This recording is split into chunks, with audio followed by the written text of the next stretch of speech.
ಶ್ರೀ ಗುರುಭ್ಯೋ ನಮಃ ಪರಮಗುರುಭ್ಯೋ ನಮಃ ಶ್ರೀಮದಾನಂದತೀರ್ಥ ಭಗವತ್ಪಾದಾಚಾರ್ಯ ಗುರುಭ್ಯೋ ನಮಃ ಹರಿ ಓಂ ಸೃಷ್ಟಿಸ್ಥಿತ್ಯವ್ಯಯೇಹ ನಿಯತಿದೃಶಿತಮೋ ಬಂಧಮೋಕ್ಷಾಶ್ಚ ಯಸ್ಮಾತ್ ಅಸ್ಯ ಶ್ರೀ ಬ್ರಹ್ಮರುದ್ರ ಪ್ರಭೃತಿ ಸುರನರದ್ವೀಷ ಶತ್ರುವಾತ್ಮಕಸ್ಯ ವಿಷ್ಣೋರ್ವ್ಯಸ್ತಾಃ ಸಮಸ್ತಾಃ ಸಕಲಗುಣನಿಧಿಃ ಸರ್ವದೋಷವ್ಯಪೇತಃ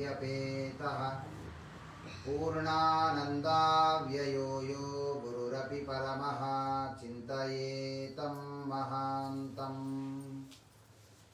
ಜನ್ಮಾದ್ಯಸ್ಯ ಯತೋನ್ವಯಾತ್ ಇತರತಶ್ಚಾರ್ಥೇಷ್ವಭಿಜ್ಞಸ್ವರಾಟ್ ತೇನೇ ಬ್ರಹ್ಮಹೃದಾಯ ಆದಿಕವಯೇ ಮುಹ್ಯಂತಿ ಯಂ ಸೂರಯಃ ತೇಜೋ ವಾರಿಮೃದಾಂ ಯಥಾ ವಿನಿಮಯೋ ಯತ್ರ ತ್ರಿಸರ್ಗೋ ಮೃಷಾ ಧಾಮ್ನಾ ಸ್ವೇನ ಸದಾ ನಿರಸ್ತಕುಹಕಂ ಸತ್ಯಂ ಪರಂ ಧೀಮಹಿ ಅಶೇಷವಾಗ್ಜಾಢ್ಯಮಲಾಪಹಂತ್ರೀ ನವಂ ನವಂ ಸ್ಪಷ್ಟಸುವಾಕ್ಪ್ರದಾಯಿನಿ ಮಮೇಹ ಜಿಹ್ವಾಗ್ರಸುರಂಗನರ್ತಕೀ ಭವ ಪ್ರಸನ್ನಾ ವದನೆ ಚ ಮೇ ಶ್ರೀಃ ಧರ್ಮವಿಜ್ಞಾನವೈರಾಗ್ಯಪರಮೈಶ್ವರ್ಯಶಾಲಿನಃ ಆನಂದತೀರ್ಥಭಗವತ್ಪಾದಾನ್ ವಂದೇ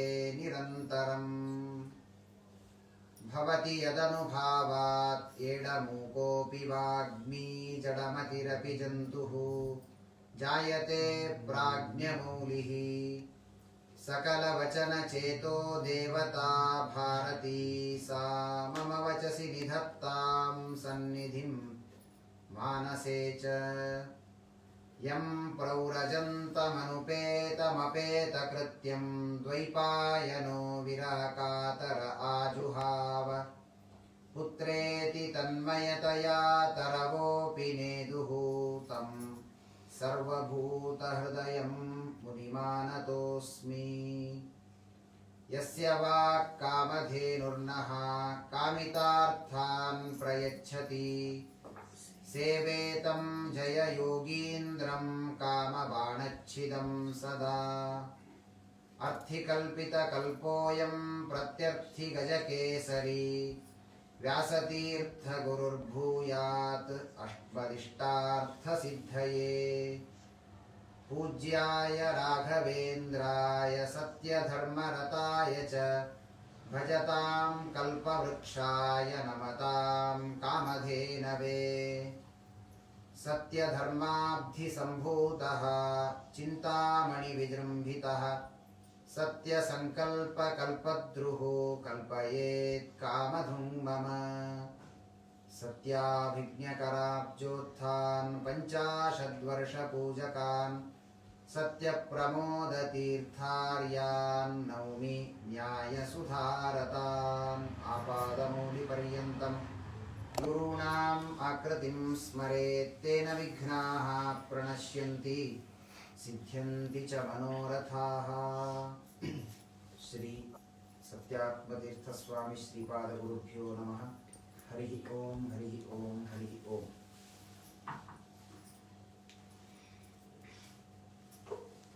मैत्रेय उवाच अथातः कीर्तये वंशं पुण्यकीर्ते कुरुद्वः स्वयंभुवस्यापि मनोः हरेः अंशांशजन्मनः स्वस्त्यस्तु ಪರಮ ವಿರಕ್ತ ಶಿಖಾಮಣಿಗಳಾದಂತಹ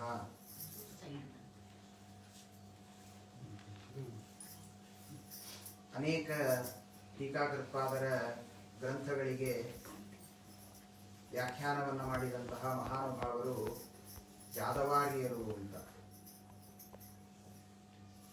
ಆ ಯಾದವಾರ್ಯರು ಮಹಾನುಭಾವರು ಗೃಹಸ್ಥರಾಗಿದ್ದು ಸನ್ಯಾಸಿಗಳಂತೆ ಜೀವನವನ್ನು ನಡೆಸಿದಂತಹ ಮಹಾನುಭಾವರು ಯಾದವಾರ್ಯರು ಅಂತ ನಾವು ಕಾಣ್ತೇವೆ. ಒಂದು ಬಾರಿ ಮನೆಯಲ್ಲಿ ಗ್ರಂಥವನ್ನು ವ್ಯಾಖ್ಯಾನವನ್ನು ಬರೀತಾ ಕುಳಿತುಕೊಂಡಿದ್ದರಂತೆ. ವ್ಯಾಖ್ಯಾನವನ್ನು ಮಾಡ್ತಾ ಕುಳಿತುಕೊಂಡಾಗ ಅವರಿಗೆ ಯಾವುದೋ ಶ್ಲೋಕವನ್ನು ನೋಡುವುದಕ್ಕೆ ಅಂತ ಭಾಗವತ ಪುಸ್ತಕದ ಅವಶ್ಯಕತೆಯಾಯಿತು. ಆಗ ಪಕ್ಕದಲ್ಲಿ ಸ್ವಲ್ಪ ದೂರದಲ್ಲಿ ಒಂದು ಮಾಡದಲ್ಲಿ ಪುಸ್ತಕವನ್ನು ಇಟ್ಟಿದ್ರಂತೆ. ತಾವು ಮತ್ತೆ ಎದ್ದು ಹೋಗಿ ತರಬೇಕು ಅಂತ ಅಲ್ಲೇ ಅವರ ಮಗಳು ಬರ್ತಾ ಇದ್ಲಂತೆ. ಚಿಕ್ಕ ಹುಡುಗಿ, ಪುಟ್ಟ ಮಗಳು. ಅವಳಿಗೆ ಹೇಳಿದ್ರಂತೆ, ಅಲ್ಲಿ ಭಾಗವತ ಪುಸ್ತಕ ಇದೆ, ತೆಗೆದುಕೊಂಡು ಬಾ ಅಂತ. ತೆಗೆದುಕೊಂಡು ಬಾ ಅಂತ ಹೇಳಿದರೆ ಅವಳು ತರ್ತಾ ಇರುವಾಗ ಆ ಪುಸ್ತಕವನ್ನು ತೆಗೆದುಕೊಂಡು ತನ್ನ ಸೊಂಟದಲ್ಲಿ ಇಟ್ಟುಕೊಂಡು ತೆಗೆದುಕೊಂಡು ಬಂದಂತೆ. ಅವರಿಗೆ ಆಶ್ಚರ್ಯ, ಯಾಕೆ ಹೀಗೆ ಮಾಡ್ತಾ ಇದ್ದಾಳೆ? ಪುಸ್ತಕ ತೆಗೆದುಕೊಂಡು ಬಾ ಅಂದ್ರೆ ಬಹಳ ಭಾರ ಇದ್ರೆ 2 ಕೈಯಲ್ಲಿ ತರಬೇಕು, ಅಥವಾ ಹೆಗಲ ಮೇಲೆ ಇಟ್ಟುಕೊಂಡು ಬರಬಹುದು. ಅದೆಲ್ಲ ಬಿಟ್ಟು ತನ್ನ ಸೊಂಟದಲ್ಲಿ ಇಟ್ಟುಕೊಂಡು ಬರ್ತಾ ಇದ್ದಾಳೆ ಯಾಕೆ ಅಂತ ಆಮೇಲೆ ಕೇಳಿದ್ರಂತೆ, ಯಾಕೆ ಈ ತರ ಇಟ್ಟುಕೊಂಡು ಬರ್ತಾ ಇದ್ದೇನೇನು ಅಂತ. ಆಗ ಅವಳು ಹೇಳಿದ್ಲಂತೆ, ಅಲ್ಲಿ ನಾನು ತೆಗೆದುಕೊಳ್ಳಬೇಕು ಅಂತ ಹೋದೆ, ಆದ್ರೆ ಅಲ್ಲೊಂದು ಮಗು ಕುಳಿತಿತ್ತು, ಆ ಮಗುವನ್ನ ಸೊಂಟದಲ್ಲಿ ಇಟ್ಟುಕೊಂಡು ಬಂದು ನಿಮಗೆ ಕೊಟ್ಟೆ ಅಂತ. ಯಾದವಾರ್ಯರ ಕಣ್ಣಿನಲ್ಲಿ ನೀರು ಬಂತಂತೆ.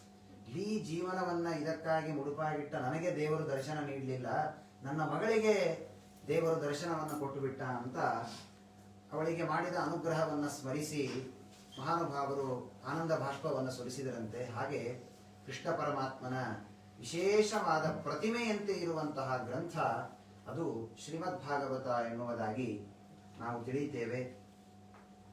ಅಂತಹ ಭಾಗವತದ ಉಪದೇಶವನ್ನು ಶುಕಾಚಾರ್ಯರು ಪರೀಕ್ಷಿತರಾಜರಿಗೆ ಮಾಡ್ತಾ ಇದ್ದಾರೆ.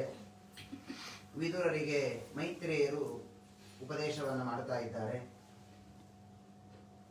ನಿನ್ನೆಯವರೆಗೆ ಆ ಸ್ವಯಂಭುವ ಮನುವಿನ 5 ಜನ ಮಕ್ಕಳಲ್ಲಿ 3 ಹೆಣ್ಣು ಮಕ್ಕಳು, 2 ಗಂಡು ಮಕ್ಕಳು ಅಲ್ಲಿ ಆಗಿದ್ದಾರೆ. ಆ 3 ಜನ ಹೆಣ್ಣು ಮಕ್ಕಳ ಮಹಿಮೆಯನ್ನ ನಾವು ತಿಳಿದಿದ್ದೇವೆ. ಆಕೂತಿ, ದೇವಹೂತಿ, ಪ್ರಸೂತಿ ಅಂತ.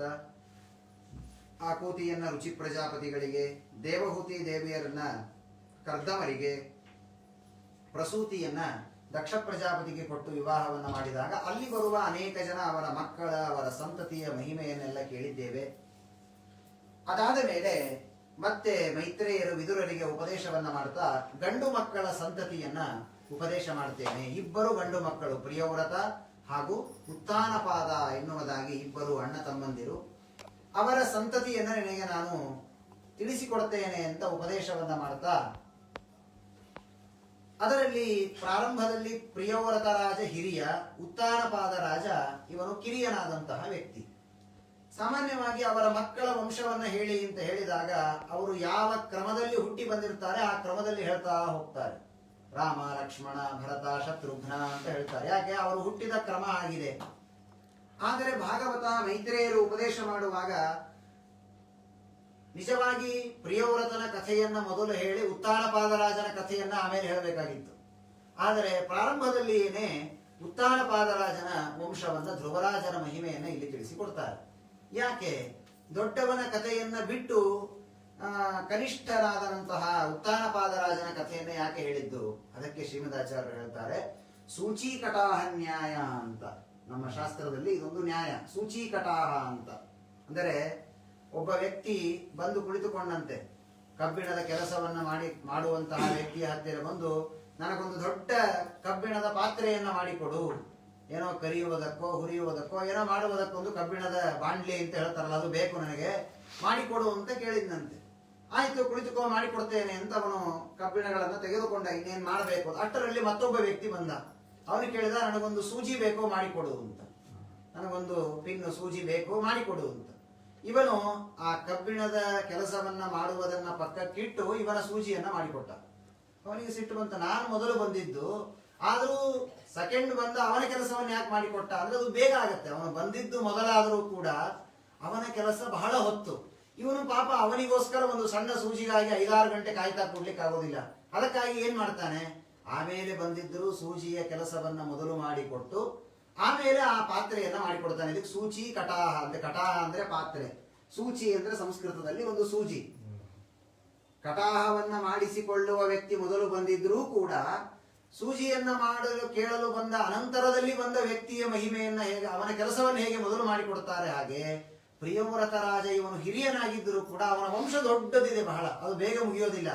ಹಾಗಾಗಿ 2ನೆಯ ಮಗನಾಗಿದ್ದರೂ ಕೂಡ ಉತ್ತಾನಪಾದರಾಜನ ವಂಶವನ್ನ ಶುಕಾಚಾರ್ಯರು ಪ್ರಾರಂಭದಲ್ಲಿ ತಿಳಿಸಿಕೊಡ್ತಾರೆ. ಆ ಉತ್ತಾನಪಾದನಿಗೆ ಇಬ್ಬರು ಹೆಂಡತಿಯರು, ಸುನೀತಿ ಹಾಗೂ ಸುರುಚಿ ಅಂತ ಇಬ್ಬರು ಪತ್ನಿಯರಿದ್ದಾರೆ. ಇಬ್ಬರಲ್ಲಿಯೂ ಕೂಡ ಒಬ್ಬೊಬ್ಬ ಗಂಡು ಮಕ್ಕಳು ಅಲ್ಲಿ ಜನಿಸಿದ್ದಾರೆ. ಸುನೀತಿಯಲ್ಲಿ ಯಾವ ಮಹಾನುಭಾವರಾದಂತಹ ಧ್ರುವರಾಜರು, ಸುರುಚಿಯಲ್ಲಿ ಉತ್ತಮ ಅಂತ ಒಬ್ಬ ಮಗ ಅಲ್ಲಿ ಹುಟ್ಟಿದ್ದಾರೆ. ಇಬ್ಬರೂ ಕೂಡ ಬೆಳೀತಾ ಇದ್ದಾರೆ. ಬೆಳೀತಾ ಇರುವಾಗ ಈ ರಾಜನಿಗೆ ಉತ್ತಾನಪಾದನಿಗೆ ಬಹಳ ಪ್ರೀತಿ ಯಾರ ಮೇಲೆ ಅಂದ್ರೆ ಸುರುಚಿಯ ಮೇಲೆ. ಬಹಳ ಸುಂದರಳಾಗಿದ್ಲು ಅವಳು. ಹೀಗಾಗಿ ಅವಳ ರೂಪಕ್ಕೆ ಮೋಹಿತನಾಗಿ ಯಾವಾಗಲೂ ಇವನು ಅವಳ ಮನೆಯಲ್ಲೇ ಇರ್ತಾ ಇದ್ದ. ಅವಳನ್ನೇ ತನ್ನ ಪಟ್ಟದ ರಾಣಿಯನ್ನಾಗಿ ಮಾಡಿಕೊಂಡಿದ್ದಾಳೆ. ಇವಳನ್ನ ಎಲ್ಲೋ ಊರಿನ ಹೊರಗೆ ಸುನೀತಿಯನ್ನ ಒಂದು ಮನೆ ಮಾಡಿ ಇಟ್ಟಿದ್ದಾನೆ. ಪಾಪ ಅವಳು ಪತಿವ್ರತೆ. ಈಗಿನ ಕಾಲದವರಾಗಿದ್ರೆ ಇವನು ಕಳಿಸೋದ್ರಲ್ಲಿ ಇನ್ನೊಂದು ಮದುವೆ ಮಾಡಿಕೊಂಡು ಅವರಾಗಲೇ ಹೋಗ್ಬಿಡ್ತಾ ಇದ್ರು. ಆದ್ರೆ ಅಲ್ಲೇ ಮನೆಯಲ್ಲಿ ಅವಳು ಇದ್ದು ಮಗನನ್ನ ಸಾಕಿಕೊಂಡು ಅಲ್ಲೇ ಇದ್ದಾಳೆ.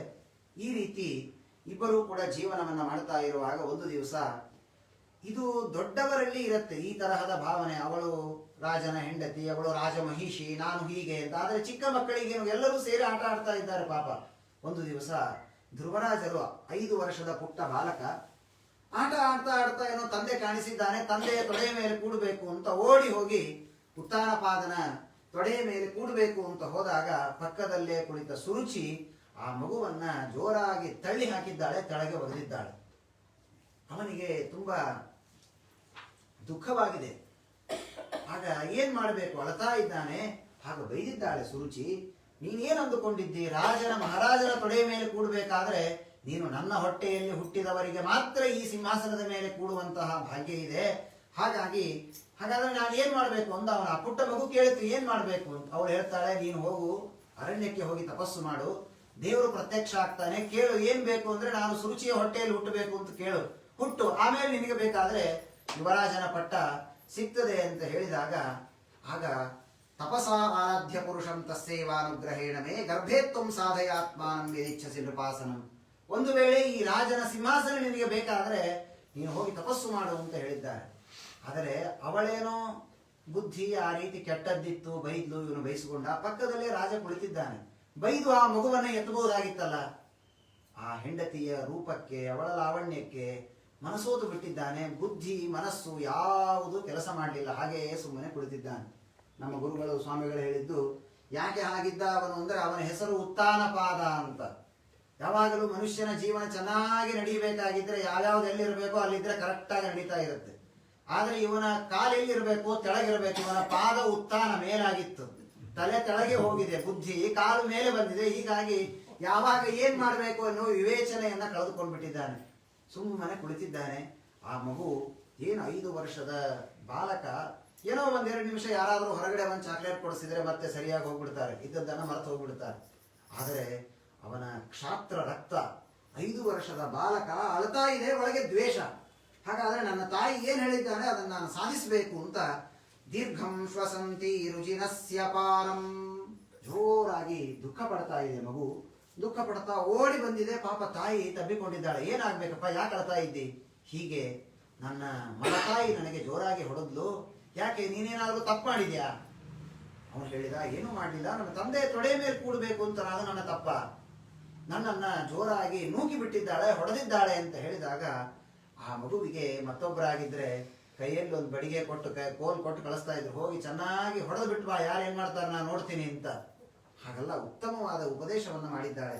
ದೀರ್ಘಂ ಶ್ವಸಂತಿ ವ್ರಜಿನಸ್ಯ ಪಾರಂ ಅಪಶ್ಯತಿ ಬಾಲಕ ಮಾಹಬಾಲ ಮಾಮಂಗಲಂ ತಾತ ಪರೇಷು ಮಂಸ್ಥಾಹ ಭುಂಕ್ತೆ ಜನೋ ಯತ್ ಪರ ದುಃಖದಸ್ತತ. ಅವಳ ಬಾಯಿಂದ ಬಂದ ಮಾತು, ಅವರು ಪ್ರಾರಂಭದಲ್ಲಿ ಹೇಳಿದ್ದು, ನಿನ್ನ ಮಲತಾಯಿ ಹೇಳಿದ್ದು ತಪ್ಪಲ್ಲ. ನೀನು ಮಾಡಿದ ನಿನ್ನ ದೊಡ್ಡ ಪಾಪಕರ್ಮ ಯಾವುದು ಅಂದ್ರೆ ನನ್ನ ಹೊಟ್ಟೆಯಲ್ಲಿ ಹುಟ್ಟಿ ಬಂದಿದ್ದೆ ನೀನು. ಇದೇ ನೀನು ಸುರುಚಿಯ ಹೊಟ್ಟೆಯಲ್ಲಿ ಹುಟ್ಟಿದ್ರೆ ಇವತ್ತು ಆನಂದದಿಂದ ಆ ಸಿಂಹಾಸನದ ಮೇಲೆ ಇರಬಹುದಾಗಿತ್ತು. ಆದರೆ ಸರ್ವಥಾ ನಿನ್ನ ಮಲತಾಯಿಯನ್ನು ಬೈಕೊಳ್ಬೇಡ ಅಂತ ಮನಸ್ಸಿನಲ್ಲಿಯೋ ಅವಳ ಬಗ್ಗೆ ನೀನು ಮಾಮಂಗಲಂ ತಾತ ಪರೇಶು ಮಂಸ್ಥಾಹ, ಎಂದಿಗೂ ಕೂಡ ಯಾರ ಬಗ್ಗೆಯೂ ಮನಸ್ಸಿನಿಂದಲೂ ನಾವು ಕೆಟ್ಟದ್ದನ್ನು ಬಯಸಬಾರದಂತೆ. ಯಾಕೆ? ಆ ತಾಯಿಯ 5 ವರ್ಷದ ಬಾಲಕನಿಗೆ ಹೇಳ್ತಾಳೆ, ಭುಂಕ್ತೆ ಜನೋ ಯತ್ ಪರ ದುಃಖದಸ್ತತ. ಅಲ್ಲಪ್ಪ, ಯಾವುದು ದುಃಖ ಯಾವುದು ಸುಖ ಅದೆಲ್ಲವೂ ನಮ್ಮ ಪುಣ್ಯ ಪಾಪದಿಂದ ನಮಗೆ ಬರ್ತದೆ. ಇವತ್ತು ನೀನು ನಿನ್ನ ತಂದೆಯ ಸಿಂಹಾಸನದ ಮೇಲೆ ಕೂಡ್ಲಿಕ್ಕಾಗಲಿಲ್ಲ. ಯಾಕೆ? ನನ್ನಂತಹ ದುರ್ಭಗಳ ಹೊಟ್ಟೆಯಲ್ಲಿ ಹುಟ್ಟಿ ಬಂದಿದ್ದಿ. ಯಾಕೆ? ನಿನ್ನ ಪಾಪಕರ್ಮ. ಅದಕ್ಕಾಗಿ ಮಲತಾಯಿಯನ್ನು ಬೈದಿ ಏನ್ ಮಾಡ್ತಿ? ಸರ್ವಥಾ ಯಾರಿಗೂ ಕೂಡ ಕೆಟ್ಟದ್ದನ್ನ ಬೈಬಾರದು. ಅವಳು ಏನ್ ಹೇಳಿದ್ದು? ಅಲ್ಲ, ನೀನು ತಪಸ್ಸು ಮಾಡು ಅಂತ ಹೇಳಿದ್ದಾಳೆ. ಅವಳೊಂದು ಇಂಥ ಒಳ್ಳೆಯದನ್ನು ಹೇಳೋ ತಾಯಿ ಎಲ್ಲಿ ಸಿಗ್ತಾಳೋ ನಿನಗೆ? ನಾನು ಇಂಥ ಒಳ್ಳೆಯ ಉಪದೇಶ ಮಾಡೋದಿಲ್ಲ. ಅವಳು ಮಲತಾಯಿ ಆದರೂ ನಿನಗೆ ಶ್ರೇಷ್ಠ ಉಪದೇಶವನ್ನ ಮಾಡಿದ್ದಾಳೆ. ಅನುಗ್ರಹತಾ ಇರೋದಿಲ್ಲ. ಅದನ್ನ ತಂದೆ ತಾಯಿಗಳು ಸಮರ್ಥಿಸಿಕೊಳ್ತಾರೆ. ಏನಿಷ್ಟು ಸಣ್ಣ ವಯಸ್ಸಿನಾಗ ಯಾಕೆ ಬೇಕು, ಆಮೇಲೆ ಮಾಡ್ತಾನೆ ಅಂತ. ಹಾಗಲ್ಲ, ಆ ಸಣ್ಣ ವಯಸ್ಸಿನಲ್ಲಿ ಅವಳು ಹೇಳ್ತಾಳೆ, ಆತಿಷ್ಠ ತತ್ತಾಪ ವಿಮತ್ಸರಸ್ತ್ವಂ ಉಕ್ತಂ ಸುಮಾತ್ರಾಪಿ ಯದೌವ್ಯಲೀಕಂ ಆರಾಧಯ ಅಧೋಕ್ಷಜಮಾತ್ಮ ಪದ್ಮಂ ಯದಿಚ್ಛಸೆ ಅಧ್ಯಾಸನ ಮುತ್ತಮೋ ಯಥಾ. ನೋಡಪ್ಪ, ಹೇಳುವಾಗ ನಿನ್ನ ಮಲತಾಯಿಗೆ ಆ ಭಾವನೆ ಇರ್ಲಿಕ್ಕಿಲ್ಲ, ದ್ವೇಷದಿಂದ ಹೇಳಿದ್ದಾಳೆ. ಆದರೆ ಇದಕ್ಕೇನಂತಾರೆ? ಹಂಸಕ್ಷೀರನ್ಯಾಯ ಅಂತ ಕರೀತಾರೆ. ಹಂಸಕ್ಷೀರ ಅಂದ್ರೆ ಒಂದು ಪಾತ್ರೆಯಲ್ಲಿ ನೀರಿನ ಜೊತೆಗೆ ಹಾಲನ್ನ ಬೆರೆಸಿ ಇಟ್ಟರೆ ಹಂಸ ಪಕ್ಷಿ ಕುಡಿಯುವಾಗ ನೀರನ್ನು ಬಿಟ್ಟು ಹಾಲನ್ನು ಮಾತ್ರ ಕುಡಿಯುತ್ತದಂತೆ. ನೋಡಿ, ದೇವರು ಎಷ್ಟು ಅದ್ಭುತವಾದ ಸಾಮರ್ಥ್ಯವನ್ನು ಹಂಸದಲ್ಲಿ ಇಟ್ಟಿದ್ದಾನೆ. ಹಾಗೆ ಸಜ್ಜನರಾದವರು ಹೇಗಿರಬೇಕು ಅಂದ್ರೆ ಎಲ್ಲ ಕಡೆಯಲ್ಲಿಯೂ ಗುಣವನ್ನ ಗ್ರಹಣ ಮಾಡುವಂತಹ ಒಂದು ಶಕ್ತಿಯನ್ನ ಪಡೆದಿರಬೇಕಪ್ಪ. ಹೀಗಾಗಿ ನೀನು ಒಳ್ಳೆಯ ಹುಡುಗ. ಹಾಗಾಗಿ ನಿನ್ನ ಮಲತಾಯಿ ನಿನಗೆ ಕೆಟ್ಟದ್ದಾಗಲಿ ಅಂತ ಹೇಳಿದ್ರು ಕೂಡ ಅವಳೇನ್ ಹೇಳಿದ್ದಾಳೆ? ದೇವರನ್ನು ಕುರಿತು ತಪಸ್ಸು ಮಾಡು ಅಂತ ಹೇಳಿದ್ದಾಳೆ. ಇಂತಹ ವ್ಯಕ್ತಿ ಯಾರು ಸಿಗ್ತಾರೆ ನಿನಗೆ ಹೇಳಲಿಕ್ಕೆ? ಅವಶ್ಯವಾಗಿ ನೀನು ತಪಸ್ಸು ಮಾಡು ಅಂತ ಹೇಳಿ ಕಳಿಸಿದ್ದಾಳೆ. 5 ವರ್ಷದ ಬಾಲಕನ ಮೇಲೆ ಅನುಗ್ರಹ ಮಾಡಿ, ಅವನ ಯೋಗ್ಯತೆ ಎಷ್ಟು ದೊಡ್ಡದು. ಅವನನ್ನ ಅರಣ್ಯಕ್ಕೆ, ಹಿಂಸ್ರ ಪಶುಗಳು ಇರುವ ಅರಣ್ಯಕ್ಕೆ ಕಳಿಸ್ಬೇಕಾದ್ರೆ ಅವಳ ತಾಯಿಯಲ್ಲಿರುವಂತಹ ದೃಢವಾದ ಭಗವಂತನ ಬಗ್ಗೆ ವಿಶ್ವಾಸ ಎಷ್ಟು ಕಳಿಸಿಕೊಟ್ಟಿದ್ದಾಳೆ.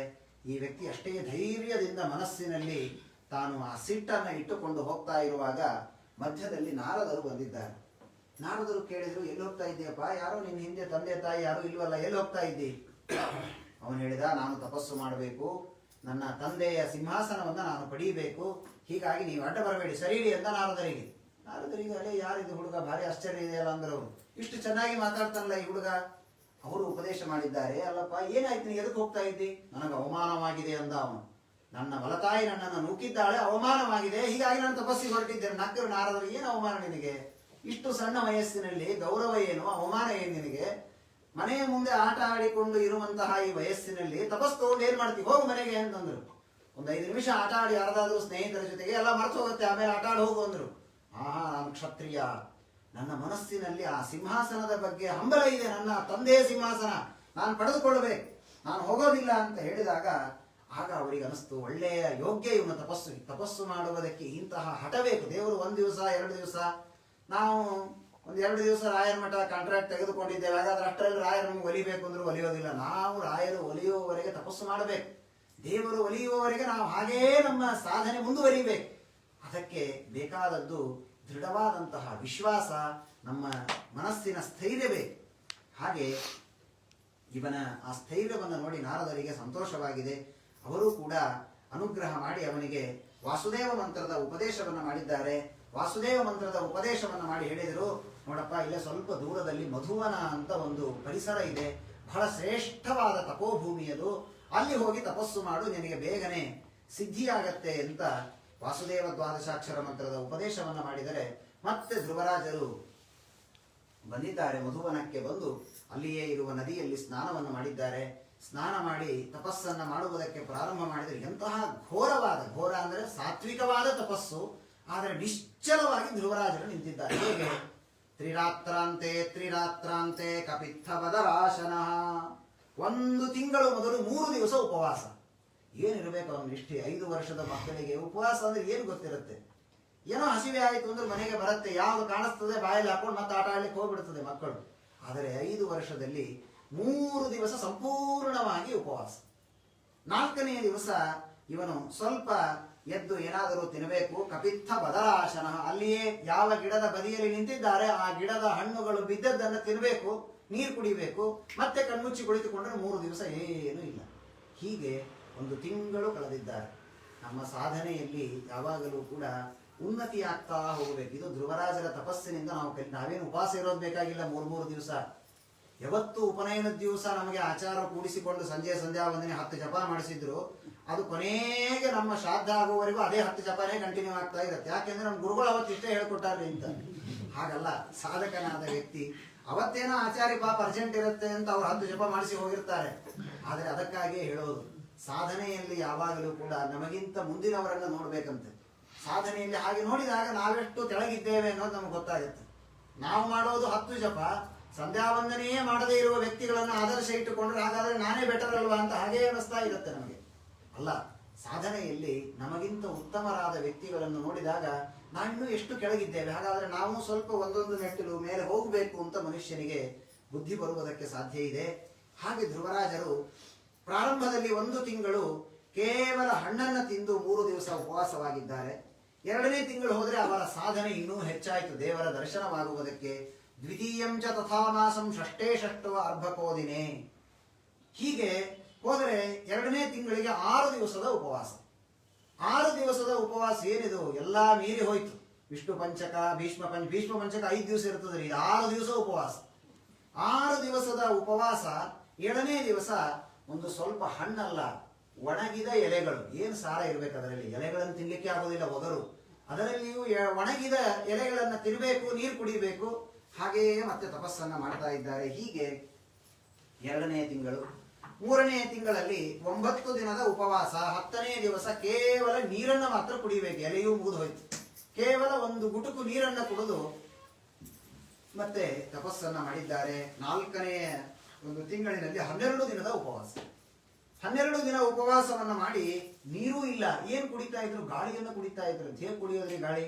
ಒಂದ್ ದಿವಸ ಗಾಳಿ ಕುಡಿದು ಬದುಕಬಹುದು, ಹೊಟ್ಟೆ ತುಂಬಿಸ್ಕೊಳ್ಳಿ ಬರೋದಿಲ್ಲ ನಮಗೆ.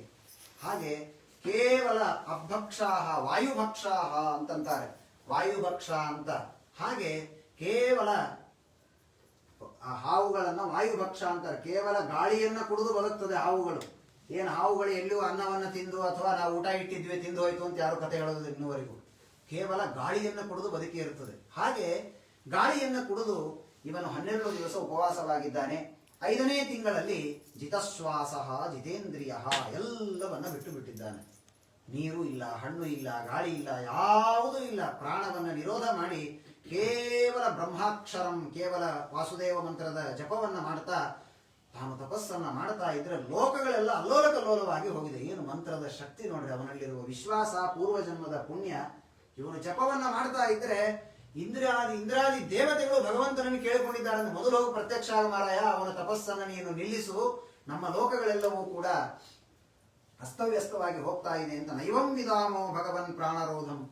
ದೇವರ ಮುಂದೆ ಇಂದ್ರಾದಿ ದೇವತೆಗಳು ಹೇಳ್ತಾರಂತೆ, ಈ ರೀತಿ ಪ್ರಾಣದ ನಿರೋಧವನ್ನ ಮಾಡಿದವರನ್ನು ಹಿಂದೆ ಯಾವತ್ತೂ ನೋಡ್ಲಿಲ್ರಿ ನಾವು, ಅಂತಹ ತಪಸ್ಸನ್ನ ಮಾಡ್ತಾ ಇದ್ದಾನೆ, ದಯಮಾಡಿ ದರ್ಶನ ಕೊಡು ಅಂತ ಹೇಳಿದಾಗ ಆಗ ಭಗವಂತ ದರ್ಶನವನ್ನ ನೀಡಿದ್ದಾನೆ. ದರ್ಶನವನ್ನ ನೀಡಿದರೆ ಏನು ಭಗವಂತ ಭಕ್ತ ವತ್ಸಲ ಅಂದ್ರೆ, ದೇವರ ಒಂದು ಕ್ಷಣದ ದರ್ಶನ ಆಗಬೇಕು ಅಂತ 16,000 ವರ್ಷ ತಪಸ್ಸು ಮಾಡಿದವರನ್ನು ನಾವು ಕೇಳ್ತೇವೆ. ಆದ್ರೆ ಧ್ರುವರಾಜರು ತಪಸ್ಸು ಮಾಡ್ಲಿಕ್ಕೆ ನಿಂತ್ರೆ ದೇವರು ಕಾಯ್ತಾ ಇದ್ದಾನೆ, ಎದುರು ನಿಂತು. ಗೊತ್ತೇ ಇಲ್ಲ ಅವರಿಗೆ ದೇವರು ಬಂದಿದ್ದಾನೆ ಅಂತ. ಕಣ್ಮುಚ್ಚಿ ಹಾಗೆಯೇ ತಪಸ್ಸು ಮಾಡ್ತಾ ಇದ್ದಾರೆ, ಎದುರಿಗೆ ದೇವರು ಕಾಯ್ತಾ ಇದ್ದಾನೆ ಭಕ್ತರಿಗಾಗಿ. ಭಗವಂತ ನಿಂತು ದೇವರಂದ ಇದೆ ಎಷ್ಟೊತ್ತ, ಯಾಕೆಂದ್ರೆ ಒಳಗೆ ದೇವರನ್ನ ಕಾಣ್ತಾ ಇದ್ದಾನೆ ಅವನು.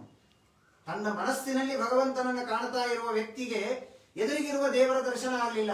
ಭಗವಂತ ತಕ್ಷಣದಲ್ಲಿ ಆ ಒಳಗಿರುವ ತನ್ನ ರೂಪವನ್ನ ಆಫ್ ಮಾಡಿಬಿಟ್ಟ, ಆ ರೂಪವನ್ನ ಅಂತರ್ಧಾನ ಮಾಡಿಬಿಟ್ಟಿದ್ದಾನೆ. ಏನಿದು ದೇವರು ಯಾಕೆ ಹೋದ ಅಂತ ಕಣ್ ತೆಗೆದು ನೋಡಿದ್ರೆ ಅದೇ ಸಚ್ಚಿದಾನಂದಾತ್ಮಕ ರೂಪ ಹೊರಗೆ ನಿಂತಿದೆ. ಪರಮಾನಂದವಾಗಿ ಹೋಯಿತು. ಸ್ವತಂತ್ರನಾದ ಭಗವಂತ, ಪರಮ ಸುಂದರನಾದಂತಹ ಭಗವಂತ ಎದುರಿಗೆ ನಿಂತಿದ್ದಾನೆ. ಸತಂ ವಿವಕ್ಷಂತಂ ಅತದ್ವಿದಂ ಹರಿಂ ಜ್ಞಾತ್ವಾಸ್ಯ ಸರ್ವಸ್ಯ ಚ ಹೃದಯವಸ್ಥಿತಃ ಕೃತಾಂಜಲಿಂ ಬ್ರಹ್ಮಮಯೇನ ಕಂಬುನ ಪಸ್ಪರ್ಶ ಬಾಲಂ ಕೃಪಯಾ ಕಪೋಲೆ. ಆನಂದವಾಗಿದೆ. ಆನಂದವಾದಾಗ ಸ್ತೋತ್ರ ಮಾಡಬೇಕು ಅಂತ ಹೊರಡ್ತಾನೆ, ಬಾಯಿಯಿಂದ ಮಾತೇ ಬರ್ತಾ ಇಲ್ಲ. ಬಹಳ ಸುಂದರವಾದ ವಸ್ತುವನ್ನು ನೋಡಿದಾಗ 16 ವರ್ಷದಿಂದ ಅದನ್ನು ನೋಡಬೇಕು ಅಂತ ಅನ್ಕೊಂಡಿರ್ತೇವೆ, ಆಗಿರೋದಿಲ್ಲ. ಇದ್ದಕ್ಕಿದ್ದಂತೆ ನಮ್ಮ ಕಣ್ಮುಂದೆ ಆ ವಸ್ತು ಬಂದ್ಬಿಡ್ತು ಅಂದ್ರೆ ತಬ್ಬಿಬ್ಬಾಗಿಬಿಡ್ತಾನೆ ವ್ಯಕ್ತಿ. ಏನ್ ಮಾತನಾಡಬೇಕು ಅಂತ ಗೊತ್ತಾಗೋದಿಲ್ಲ. ಅವರಿಗೆ ಥ್ಯಾಂಕ್ಸ್ ಹೇಳಬೇಕು ಅಂತ ಅಂದ್ಕೊಟ್ಟವನಿಗೆ ನಮಸ್ಕಾರ ಏನೇನೋ ಮಾಡಿಬಿಡ್ತಾನೆ ಆ ಸಂತೋಷದಲ್ಲಿ. ಆದರೆ ಈ ವಸ್ತುಗಳಿಂದಲೇ ಇಷ್ಟು ಸಂತೋಷ ಆಗಬೇಕಾದ್ರೆ ಸರ್ವೋತ್ತಮನಾದ ಸರ್ವಗುಣ ಪರಿಪೂರ್ಣನಾದ ಭಗವಂತನನ್ನ ಕಣ್ಣಿನಿಂದ ನೋಡ್ತಾ ಇದ್ದಾನೆ. ಆನಂದವಾಗಿ ಹೋಯಿತು. ಬಾಯಿಯಿಂದ ಮಾತು ಬರ್ತಾ ಇಲ್ಲ. ತಪಸ್ಸಿನಿಂದ ದೇಹ ಎಲ್ಲ ಕೃಶ ಆಗಿ ಹೋಗಿದೆ. ಅದರಲ್ಲಿಯೂ ದೇವರ ಈ ಸುಂದರ ರೂಪವನ್ನು ನೋಡಿದ್ದಾನೆ, ಮಾತು ಬರ್ತಾ ಇಲ್ಲ. ಭಗವಂತ ತನ್ನ ಕೈಯಲ್ಲಿರುವ ಶಂಖದ ಸ್ಪರ್ಶವನ್ನ ಅವನ ಕಪೋಲಕ್ಕೆ ಮಾಡಿಸಿದ್ದಾನಂತೆ. ಏನು ಮಹಾಲಕ್ಷ್ಮಿಯ ವಿಶೇಷ ಸನ್ನಿಧಾನ ಇರುವ ಶಂಖದ ಸ್ಪರ್ಶ ಮಾಡಿದರೆ ತನ್ನಷ್ಟಕ್ಕೆ ತಾನೇ ಬಾಯಿಯಿಂದ ಸ್ತೋತ್ರಗಳು ಬರುವುದಕ್ಕೆ ಶುರುವಾಗಿದೆ. ಧ್ರುವ ಉವಾಚ ಯೋಂತಃ ಪ್ರವಿಶ್ಯ ಮಮ ವಾಚಮಿಮಾಂ ಪ್ರಸುಪ್ತಾಂ ಸಂಜೀವಯತ್ಯಖಿಲ ಶಕ್ತಿಧರಸ್ವಧಾಮ್ನ ಅನ್ಯಾಂಶ್ಚ ಹಸ್ತಚರಣಶ್ರವಣತ್ವಗಾದೀನ್ ಪ್ರಾಣಾನ್ ನಮೋ ಭಗವತೆ ಪುರುಷಾಯ ತುಭ್ಯಂ. ಭಗವಂತ ನೀನೇ ಸರ್ವೋತ್ತಮ. ಇದೊಂದು ಉದಾಹರಣೆ. ನನ್ನ ಕಪೋಲಕ್ಕೆ ಶಂಖಸ್ಪರ್ಶ ಮಾಡಿಸಿ ನೀನೇ ನನ್ನಿಂದ ಮಾತು ಬಲಿಸಿದಿ ಅಂದ್ರೆ ಇದು ಒಂದಕ್ಕಲ್ಲ, ಇಡೀ ಜಗತ್ತಿನಲ್ಲಿರುವ ಜೀವರಾಶಿಗಳ ಎಲ್ಲಾ ಇಂದ್ರಿಯಗಳಿಂದ ಯಾವುದೇ ಕೆಲಸ ನಡೆಯಬೇಕಾದ್ರೆ ನೀನು ಬೇಕು. ಅಂತಃಪ್ರವಿಶ್ಯ ಮಮ ವಾಚಮಿಮಾಂ ಪ್ರಸುಪ್ತಾಂ ಸಂಜೀವಯತಿ. ಎಷ್ಟೋ ಜನರನ್ನು ನೋಡ್ತೇವೆ ನಾವು, ಎಷ್ಟು ಪ್ರವಚನಕ್ಕೆ ಎಂದು ಸಿದ್ಧ ಮಾಡಿಕೊಂಡಿರ್ತಾರೆ, ಭಾಷಣಕ್ಕೆ ಎಂದು ಸಿದ್ಧ ಮಾಡಿಕೊಂಡಿರ್ತಾರೆ, ಬರ್ಕೊಂಡಿರ್ತಾರೆ, ಆದರೆ ಮೇಲೆ ಬಂದು ನಿಂತರೆ ಒಂದು ಮಾತು ಮಾತನಾಡ್ಲಿಕ್ಕೆ ಬರೋದಿಲ್ಲ. ಹಾಗಾದ್ರೆ ಯಾಕೆ? ಒಳಗಿದ್ದ ಭಗವಂತ ಹಾಗೆ ಮಾತನಾಡಿಸ್ಬೇಕು ನಮ್ಮಲ್ಲಿ. ಅಂತಃಪ್ರವಿಶ್ಯ ಮಮ ವಾಚಮಿಮಾಂ ಪ್ರಸುಪ್ತಾಂ ಸಂಜೀವಯತಿ ಅಖಿಲ ಶಕ್ತಿ ಧರಸ್ವಧಾಮ್ನ. ಕೇವಲ ಒಂದು ಮಾತಲ್ಲ, ಕೈ ಎತ್ತಿ ನಾವು ಒಂದು ವಸ್ತುವನ್ನ ಆಚೆ ಇಡಬೇಕು, ಕಾಲೆತ್ತಿ ನಾವು ಒಂದು ಮಾರ್ಗಕ್ಕೆ ಇಲ್ಲಿಂದ ಅಲ್ಲಿ ಹೋಗ್ಬೇಕು ಅಂದ್ರೆ ದೇವರು ಒಳಗಿದ್ದು ನಡೆಸಬೇಕು, ಒಳಗಿದ್ದು ಆ ವಸ್ತುವನ್ನ ಎತ್ತಿ ಇಡಿಸ್ಬೇಕು, ಒಳಗಿದ್ದು ಶಬ್ದವನ್ನು ಕೇಳಿಸಬೇಕು, ರೂಪವನ್ನು ನೋಡಿಸಬೇಕು, ರುಚಿ ತೋರಿಸಬೇಕು. ಇಲ್ಲ ಅಂದ್ರೆ ನಮ್ಮಿಂದ ಯಾವ ಕೆಲಸವೂ ಆಗುವುದಕ್ಕೆ ಸಾಧ್ಯ ಇಲ್ಲ. ಅಂತಹ ಭಗವಂತ ನೀನು ಅಂತ ಅದ್ಭುತವಾಗಿ ಸ್ತೋತ್ರವನ್ನ ಮಾಡ್ತಾರೆ.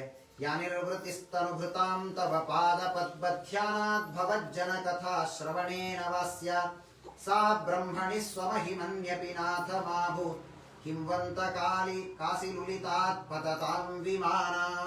ನೋಡು, ನಿನ್ನ ಧ್ಯಾನವನ್ನ ಮಾಡಿದರೆ, ನಿನ್ನ ಶ್ರವಣವನ್ನ ಮಾಡಿದರೆ, ಜ್ಞಾನ ಸಂಪಾದನೆ ಮಾಡಿದರೆ ನಮಗೆ ಸಿಗುವ ಲೋಕ ಅದು ಶಾಶ್ವತ. ಆದರೆ ಸ್ವರ್ಗಾದಿ ಲೋಕಗಳಿಗಾಗಿ ನಶ್ವರವಾದ ಸುಖಕ್ಕಾಗಿ ನಾವು ಏನೋ ಒಂದು ಪುಣ್ಯ ಕೆಲಸ ಮಾಡಿದರೆ, ಯಾಕೆ ಒಂದು 10,000 ವರ್ಷ ನಾವು ಸ್ವರ್ಗದಲ್ಲಿರಬೇಕು ಒಂದು ಸತ್ಕರ್ಮ ಮಾಡಿದೆ. ಆದರೆ ಧ್ರುವರಾಜರಂತಾರೆ, ಅಂತೂ ಒಂದು ದಿವಸ ಆ ಸುಖ ಮುಗಿದು ಹೋಗುತ್ತಲ್ಲ, ಅವತ್ತು ಹೇಗೆ ಒಗಿತಾರೆ ನಮ್ಮನ್ನ ಅಂದ್ರೆ ನಮ್ಮ ವಿಮಾನ ಉಲ್ಟಾ ಆಗಿ ಬೀಳುತ್ತಂತೆ. ಯಾಕೆಂದ್ರೆ ಒಂದು ಪುಣ್ಯ ಮುಗಿದೋಯ್ತು, ಯಾರು ಕೇಳೋದಿಲ್ಲ ಅವನು ಪುಣ್ಯ ಮುಗಿಯಿತು ಅಂದ್ರೆ. ಆದರೆ ನಮ್ಮ ಪುಣ್ಯ ಮುಗಿಯದೆ ಶಾಶ್ವತವಾಗಿ ಸುಖ ಕೊಡುವಂತಹ ಲೋಕ ಅಂದ್ರೆ ಅದು ನಿನ್ನ ಲೋಕ, ವೈಕುಂಠ, ಮೋಕ್ಷ. ಅಂತಹ ನಿನ್ನ ಅನುಗ್ರಹ ನಮಗೆ ಆಗಬೇಕು ಅಂತ ಅದ್ಭುತವಾದ ಸ್ತೋತ್ರವನ್ನು ಮಾಡಿದ್ದಾನೆ. ದೇವರಂದ, ಒಳ್ಳೆ ಸ್ತೋತ್ರ ಮಾಡಿದ್ಯಪ್ಪ, ಏನ್ ಬೇಕು ಕೇಳಿಕೊ, ನಿನಗೆ ಏನು ವರ ಬೇಕಾ ಕೇಳು ಅಂತ ಹೇಳಿದಾಗ ಧ್ರುವರಾಜರು ಹೇಳಿದ್ರು, ಏನಿಲ್ಲ, ನಮ್ಮಪ್ಪನ ಸ್ಥಾನ ನನಗೆ ಬೇಕು. ನನ್ನ ಮಲತಾಯಿ ನನ್ನನ್ನು ಮುಕ್ಕಿದ್ದಾಳೆ, ನಮ್ಮಪ್ಪನ ಸ್ಥಾನ ನನಗೆ ಮತ್ತೆ ಸಿಗಬೇಕು ಅಂತ ಹೇಳಿದರೆ ದೇವರು ಹೇಳಿದ, ಏನು ವಿಚಾರ ಮಾಡಬೇಡ, ನಿನಗೆ ಒಳ್ಳೆಯ ನಿನ್ನ ತಂದೆಯ ಸ್ಥಾನ ನಿನಗೆ ಬರುತ್ತೆ. ನೀನು ಇಲ್ಲಿ 36,000 ವರ್ಷಗಳವರೆಗೆ ರಾಜ್ಯಭಾರವನ್ನು ಮಾಡ್ತೀಯ. ಆಮೇಲೆ ನಿನಗಾಗಿ ಒಂದು ಲೋಕ, ಧ್ರುವಲೋಕ ಅಂತ, ಬಹಳ ಶ್ರೇಷ್ಠವಾದದ್ದು. ಏನು ಅವನ ಪುಣ್ಯ ಅಂದ್ರೆ, ಕೇವಲ ಅವತ್ತು ಒಂದು ದಿನ ದೇವರು ಅವರಿಗೆ ದರ್ಶನವನ್ನ ನೀಡಿದ್ದಲ್ಲ. ಧ್ರುವಲೋಕದಲ್ಲಿ ಧ್ರುವರಾಜರು ಸಿಂಹಾಸನದ ಮೇಲೆ ಕುಳಿತಿರ್ತಾರಂತೆ. ಅವನ ಮುಂದೆ ಶಿಂಶುಮಾರ ರೂಪಿಯಾದ ಭಗವಂತ ಯಾವಾಗಲೂ ನಿಂತು ಅವನಿಗೆ ದರ್ಶನವನ್ನ ಕೊಡ್ತಾ ಇರ್ತಾನಂತೆ. ಅಂತಹ ಶ್ರೇಷ್ಠವಾದಂತಹ ಶಿಂಶುಮಾರ ಲೋಕ ಧ್ರುವಲೋಕ. ಎಂತಹದ್ದು ಧ್ರುವಲೋಕ? ದೇವರು ಹೇಳ್ತಾನೆ, ಅಲ್ಪ ಪುಣ್ಯವನ್ನ ಮಾಡಿದವರು ಧ್ರುವ ಲೋಕದ ಒಳಗೆ ಹೋಗೋದಲ್ಲ, ನೋಡ್ಲಿಕ್ಕೂ ಆಗೋದಿಲ್ವಂತೆ. ಭಾರೀ ಪುಣ್ಯವನ್ನ ಮಾಡಿದ್ರೆ ವಿಷ್ಣುದೂತರು ಕರೆದುಕೊಂಡು ಹೋಗುವಾಗ ತೋರಿಸ್ತಾರಂತೆ, ನೋಡೋದು ಶಿಂಶುಮಾರ ಲೋಕ, ಅದೊಂದು ಮೇಲೆ ಜೆಂಡ ಹಾರಲಿಕ್ಕತ್ತದಲ್ಲ ಅದೇ ಅಂತ. ಇನ್ನೂ ಸ್ವಲ್ಪ ಬಹಳ ಪುಣ್ಯ ಮಾಡಿದ್ರೆ ಹತ್ರ ಕರ್ಕೊಂಡು ಹೋಗಿ ಬಿಲ್ಡಿಂಗ್ ನೋಡ್ಬೋದಷ್ಟೇ. ಅಂದ್ರೆ ಅಷ್ಟು ಪುಣ್ಯವಂತರು ಹೊಂದೋದಕ್ಕೆ ಸಾಧ್ಯವಾದಂತಹ ಲೋಕ. ಅಲ್ಲಿ ನೀನು ರಾಜನಾಗಿ ಇರ್ತೀಯ ಅಂತ ಭಗವಂತ ಅನುಗ್ರಹವನ್ನ ಮಾಡಿ ತಕ್ಷಣ ತನ್ನ ರೂಪವನ್ನ ಅಲ್ಲಿಂದ ಅಂತರ್ಧಾನ ಮಾಡಿದ್ದಾನೆ. ತಲೆ ಮೇಲೆ ಕೈ ಇಟ್ಟುಕೊಂಡು ಧ್ರುವರಾಜರು, ಏನ್ ಮಾಡಿದೆ ನಾನು? ಇಡೀ ವೈಕುಂಠವನ್ನೇ ಕೊಡಬಹುದಾದ ಭಗವಂತ ನಾನು ಕಣ್ಣೆದುರಿಗೆ ಬಂದಾಗ ನಮ್ಮಪ್ಪನ ಲೋಕ ಸ್ಥಾನ ಕೊಡು ಅಂತ ಕೇಳಿದ್ನಲ್ಲ, ದೇವರ ಅನುಗ್ರಹ ಮಾಡು ಅಂತ ಕೇಳಿದ್ರೆ ಅನುಗ್ರಹದಲ್ಲಿ ಎಲ್ಲವೂ ಬಂದು ಹೋಗ್ತಿತ್ತು. ಆದರೆ ನಾನು ಸಾಂಸಾರಿಕವಾದ ಸುಖವನ್ನ ದೇವರಲ್ಲಿ ಬೇಡಿಬಿಟ್ಟೆ. ಕಥಿತಂ ಕೃಷೇರಿವ ಫಲಾಲಕುಲಂ ಅಂತಂತಾರೆ. ಆಚಾರ್ಯ ಶಾಸ್ತ್ರದ ಅಧ್ಯಯನವನ್ನು ಮಾಡುವುದರಿಂದ ನಾವು ಸಾಮಾನ್ಯವಾಗಿ ನಾವು ಅಂದುಕೊಳ್ಳೋದ್ರಿ, ಈ ಶಾಸ್ತ್ರ ಗೀಸ್ತ್ರ ಓದ್ಕೊಂಡು ಮಕ್ಕಳು ವಿದ್ಯಾಪೀಠಕ್ಕೆ ಹೋಗಿ ಬಂದ್ಬಿಟ್ರೆ ಮುಂದೆ ಮನೆಗತಿ ಹೇಗೆ ನಡೆಸಬೇಕು ಮನೆಯನ್ನ, ಈ ಐಹಿಕವಾದಂತಹ ಏನೇನು ಸಂಪತ್ತು, ದುಡ್ಡು, ಮನೆ, ಇದನ್ನೆಲ್ಲ ಹೇಗೆ ಮಾಡ್ಲಿಕ್ಕೆ ಸಾಧ್ಯ? ಅದಕ್ಕೆ ನಾರಾಯಣ ಪಂಡಿತಾಚಾರ್ಯ ಅಂತಾರೆ, ಕಥಿತಂ ಕೃಷೇರಿವ ಫಲಾಲಕುಲಂ. ಮಧ್ವಶಾಸ್ತ್ರವನ್ನ ಓದುವುದರಿಂದ ಈ ಸಾಂಸಾರಿಕವಾದ ಸಂಪತ್ತು, ಮನೆಯೋ ಇವೆಲ್ಲವೂ ಹೇಗೆ ಅಂದ್ರೆ, ಭತ್ತವನ್ನ ಬೆಳೆಯುವುದಕ್ಕೆ ಹೋದ ವ್ಯಕ್ತಿಗೆ ಮತ್ತೆ ಪಕ್ಕದಲ್ಲಿ ಹುಲ್ಲನ್ನು ಬೆಳೆಸೋದಿಲ್ಲ ಯಾರು. ನಾವು ಹಾಕಿದಾಗ ಜೊತೆ ಜೊತೆಗೆ ಹುಲ್ಲು ಹಾಗೆ ಬಂದ್ಬಿಡ್ತದೆ. ಹಾಗೆ ಮೋಕ್ಷಶಾಸ್ತ್ರದ ಅಧ್ಯಯನಕ್ಕಾಗಿ ತೊಡಗಿದ ವ್ಯಕ್ತಿಗೆ ಸಾಂಸಾರಿಕ ಸುಖಗಳು ತಾನಾಗಿಯೇ ದೊರಕಿ ಬಿಡುತ್ತೆ. ಅಂತಹ ಸುಖವನ್ನ ಕೇಳುವುದಕ್ಕೆ ನಾನು ದೇವರ ಹತ್ತಿರ ಹೋಗಿ ಮೋಕ್ಷವನ್ನ ಕೇಳಿಲ್ವಲ್ಲ, ದೇವರ ಅನುಗ್ರಹವನ್ನ ಕೇಳಿಲ್ವಲ್ಲ, ಎಂತಹ ಪಾಪಿಷ್ಟ ನಾನು ಅಂತ ಮತ್ತೆ ಬಹಳ ದುಃಖವಾಗಿದೆ. ಇಷ್ಟರಲ್ಲಿ ಈ ಕಡೆ ನಾರದರು ಬಹಳ ಸಂಚಾರ ರೀ ಪಾಪ, ಇಲ್ಲಿ ಮುಗಿಸಿ ಮತ್ತೆ ಆ ಉತ್ತಾನಪಾದನ ಹತ್ರ ಬಂದಿದ್ರು ಅವ್ರು. ಇವನು ಅಳ್ತಾ ಕೂತಿದ್ದ, ನಮ್ಮ ಮಗ ಪಾಪ ತಪಸ್ಸಿಗೆ ಹೋಗ್ಬಿಟ್ಟ, ಯಾವ ಪಶು ಪಕ್ಷಿ ಯಾವ್ದು ತಿಂದು ಹಾಕಿದೆಯೋ ಏನೋ ಗೊತ್ತಿಲ್ಲ. ನಾರದರಂದ್ರು, ತಿನ್ನೋದಲ್ಲೋ, ಅವನು ಬಂದ್ರೆ ಅವನಿಂದ ನಿನ್ನ ಹೆಸರು ಇಡೀ ಜೀವನದಲ್ಲಿ ಎಲ್ಲ ಕಡೆ ಪ್ರಸಿದ್ಧವಾಗತ್ತೆ. ಅವನು ನೀನು ಒಳ್ಳೆ ಪಶ್ಚಾತ್ತಾಪ ಮಾಡಿಕೊಂಡಿದ್ದಿ, ಕಾಯ್ತಾ ಇರು, ನಿನ್ನ ಮಗ ಭಗವಂತನ ದರ್ಶನ ಮಾಡಿ ಬರ್ತಾನೆ ಅಂತ ಹೇಳಿದ್ರೆ ನಂಬಲಿಕ್ಕಾಗಿಲ್ಲ ಉತ್ತಾನಪಾದರಿಗೆ. ಯಾವ ಸುರುಚಿ ತಾಯಿ ತನ್ನ ಮಗುವನ್ನ ನೂಕಿ ಕೆಳಗೆ ಹಾಕಿದ್ಲೋ ಅವರೆಲ್ಲ ಊರಿನ ಬಾಗಿಲಿಗೆ ಬಂದು ನಿಂತಿದ್ದಾರಂತೆ. ಯಾವಾಗ ಧ್ರುವರಾಜರು ಬರ್ತಾರೆ ನಾವು ಅವರನ್ನ ಸ್ವಾಗತ ಮಾಡಬೇಕು ಅಂತ ಇವರೆಲ್ಲ ಕೆಳಗೆ ಹೋಗ್ತಾ ಇದ್ದಾರೆ. ಧ್ರುವರಾಜನನ್ನ ಆನೆಯ ಮೇಲೆ ಕೂಡಿಸಿ ಮೆರವಣಿಗೆ ಮಾಡಿದ್ದಾರೆ. ಇದು ಭಗವಂತನ ಅನುಗ್ರಹದ ಮಹಿಮೆ. ಯಾರು ನನ್ನ ಹತ್ತಿರವೂ ಇರಬಾರದು ಅಂತ ಕೆಳಗೆ ನೂಕಿದ್ರೋ ಆ ವ್ಯಕ್ತಿ ಭಗವಂತನ ಅನುಗ್ರಹ ಪಡೆದದ್ದಕ್ಕೆ ಎಲ್ಲರಿಗಿಂತಲೂ ಶ್ರೇಷ್ಠವಾದ ಸ್ಥಾನವನ್ನು ಹೊಂದುವಂತಹ ಪ್ರಸಂಗ ಬಂದಿದೆ ಅವನಿಗೆ. ಆ ರೀತಿ ಇವನು ರಾಜ್ಯಭಾರವನ್ನು ಮಾಡಿದ್ದಾನೆ. ಅವನು ಮುಂದೆ ಆ ಪ್ರಜಾಪತಿಯ ಮಗಳಾದಂತಹ ಭ್ರಮಿ ಎನ್ನುವಂತಹ ವ್ಯಕ್ತಿಯನ್ನ ಮದುವೆ ಮಾಡಿಕೊಂಡು 36,000 ವರ್ಷ ರಾಜ್ಯದ ಭಾರವನ್ನು ಮಾಡಿದ್ದಾರೆ ಎನ್ನುವುದಾಗಿ ತಿಳಿಸಿಕೊಡ್ತಾರೆ. ಹೀಗೆ ಇನ್ನು ಅನೇಕ ಒಂದು ಧ್ರುವರಾಜರ ಮುಂದೆ ಅವರ ಅಣ್ಣ ಅವನು ಉತ್ತಮ ಅಂತ, ಅವನು ಒಂದು ಬಾರಿ ಅರಣ್ಯಕ್ಕೆ ಅಂತ ಹೋದಾಗ ಅಲ್ಲಿ ಇವನನ್ನ ಎಲ್ಲರೂ ಕೂಡ ಸಂಹಾರ ಮಾಡಿಬಿಡ್ತಾರೆ. ಕುಬೇರನ ಸೇವಕರೆಲ್ಲ ಬಂದು ಆ ಉತ್ತಮನನ್ನ ಸಂಹಾರ ಮಾಡಿಬಿಟ್ರೆ ಮಲತಾಯಿಯ ಮಗ ಅನ್ನುವುದನ್ನು ಬಿಟ್ಟು ಪ್ರೀತಿಯಿಂದ ಆ ಕುಬೇರನ ಎಲ್ಲ ಸೈನಿಕರನ್ನ ಸಂಹಾರ ಮಾಡುತ್ತೇನೆ ಅಂತ ಹೋಗ್ತಾರೆ ಧ್ರುವರಾಜರು. ಆಗ ಬಂದು ಹೇಳ್ತಾನೆ ಕುಬೇರ, ಆ ರೀತಿ ಮಾಡಬಾರದಪ್ಪ, ಏನೋ ಪ್ರಾರಬ್ಧ ಕರ್ಮ, ನಿನ್ನ ಅಣ್ಣ ಸತ್ತು ಹೋಗಿದ್ದಾರೆ, ಈ ರೀತಿ ಎಲ್ಲರನ್ನ ನೀನು ಹಿಂಸೆ ಮಾಡುವುದು ಸರಿಯಲ್ಲ ಅಂತ ಹೇಳಿದಾಗ ಆಗಲಿ ಅಂತ ಮತ್ತೆ ಅವನು ಬಿಟ್ಟು ಅಲ್ಲಿಂದ ಹೊರಟಿದ್ದಾನೆ ಎನ್ನುವುದಾಗಿ ತಿಳಿಸಿಕೊಡ್ತಾರೆ. ಹೀಗೆ ಉತ್ತಾನಪಾದರಾಜನ ಅನೇಕ ಒಂದು ವಂಶವನ್ನ ಅಲ್ಲಿ ತಿಳಿಸಿಕೊಟ್ಟು ಮುಂದೆ ಈ ವಂಶದಲ್ಲಿ ಅನೇಕ ಜನ ರಾಜರೆಲ್ಲ ಮುಂದೆ ಬರ್ತಾರೆ. ಪೃಥುಚಕ್ರವರ್ತಿ ಅಂತ ಮಹಾನುಭಾವ ಈ ವಂಶದಲ್ಲಿ ಇವನು ಬರ್ತಾನೆ ಎನ್ನುವುದಾಗಿ ತಿಳಿಸಿಕೊಡ್ತಾರೆ. ಭಗವಂತನ ವಿಶೇಷವಾದ ಆವೇಶ. ಪೃಥುಚಕ್ರವರ್ತಿ ದೇವರಲ್ಲ, ಆದರೆ ದೇವರ ವಿಶೇಷವಾದಂತಹ ಒಂದು ಅನುಗ್ರಹಕ್ಕೆ ಪಾತ್ರನಾದಂತಹ ಪೃಥುಚಕ್ರವರ್ತಿ ಈ ವಂಶದಲ್ಲಿ ಅವನು ಅವತಾರವನ್ನ ಮಾಡುತ್ತಾನೆ ಎನ್ನುವುದಾಗಿ ತಿಳಿಸಿಕೊಡ್ತಾರೆ.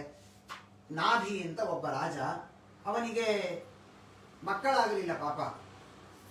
ಅಂಗ ಅಂತ ರಾಜ, ಅವನಿಗೆ ನಾಭಿರಾಜನಿಗೆ ಮಕ್ಕಳಾಗಲಿಲ್ಲ. ಯಾಕೆ ಮಕ್ಕಳಾಗಿಲ್ಲ? ಅವನಿಗೆ ಅಶ್ವಮೇಧ ಯಾಗವನ್ನು ಮಾಡಬೇಕು ಅಂತ ಹೋದ. ಅವನು ಅಶ್ವಮೇಧ ಯಾಗವನ್ನು ಮಾಡಬೇಕು ಅಂತ ಹೋದ್ರೆ ಈಗಿನ ಕಾಲದಲ್ಲಿ ಯಾವ ಯಾಗ ಮಾಡಿದ್ರು ಯಾವ ಪ್ರಾಬ್ಲಮ್ ಇಲ್ಲ, ಯಾಕೆಂದ್ರೆ ದೇವತೆಗಳು ಬರೋದಿಲ್ಲ ಹೋಮ ಆಹುತಿ ತೆಗೆದುಕೊಳ್ಳೋದಕ್ಕೆ. ನಾವು ಯಾವ ತುಪ್ಪ ಹಾಕಿದ್ರು ಅದು ಚೆನ್ನಾಗಿದೆ ಅಂತ ನಾವು ಅನ್ಕೊಂಡ್ಬಿಟ್ರೆ ಸಾಕು. ಆದರೆ ಆಗಿನ ಕಾಲದಲ್ಲಿ ಹಾಗಲ್ಲ. ಶ್ರೇಷ್ಠವಾದ ಕೃತಾದಿ ಯುಗಗಳಲ್ಲಿ ಯಜ್ಞ ಮಾಡಿದರೆ ಆ ಪಾತ್ರೆಯಲ್ಲಿರುವಂತಹ ಆಹುತಿಯನ್ನು ಸ್ವೀಕಾರ ಮಾಡುವುದಕ್ಕೆ ಅಲ್ಲಿ ಸ್ವಯಂ ದೇವತೆಗಳೇ ಬಂದು ಆಹುತಿಯನ್ನು ಸ್ವೀಕಾರ ಮಾಡ್ತಾ ಇದ್ರು. ಇವನು ಯಾಗವನ್ನ ಮಾಡಿದ, ಯಜ್ಞವನ್ನ ಮಾಡಿದರೆ ಯಾವ ದೇವತೆಗಳು ಈ ಆಹುತಿಯನ್ನ ಸ್ವೀಕಾರವನ್ನ ಮಾಡುವುದಕ್ಕಾಗಿ ಬರಲಿಲ್ಲ. ಅವನಿಗೆ ದುಃಖ ಆಯ್ತು, ಯಾಕೆ ಹೀಗಾಗ್ತಾ ಇದೆ ಅಂತ.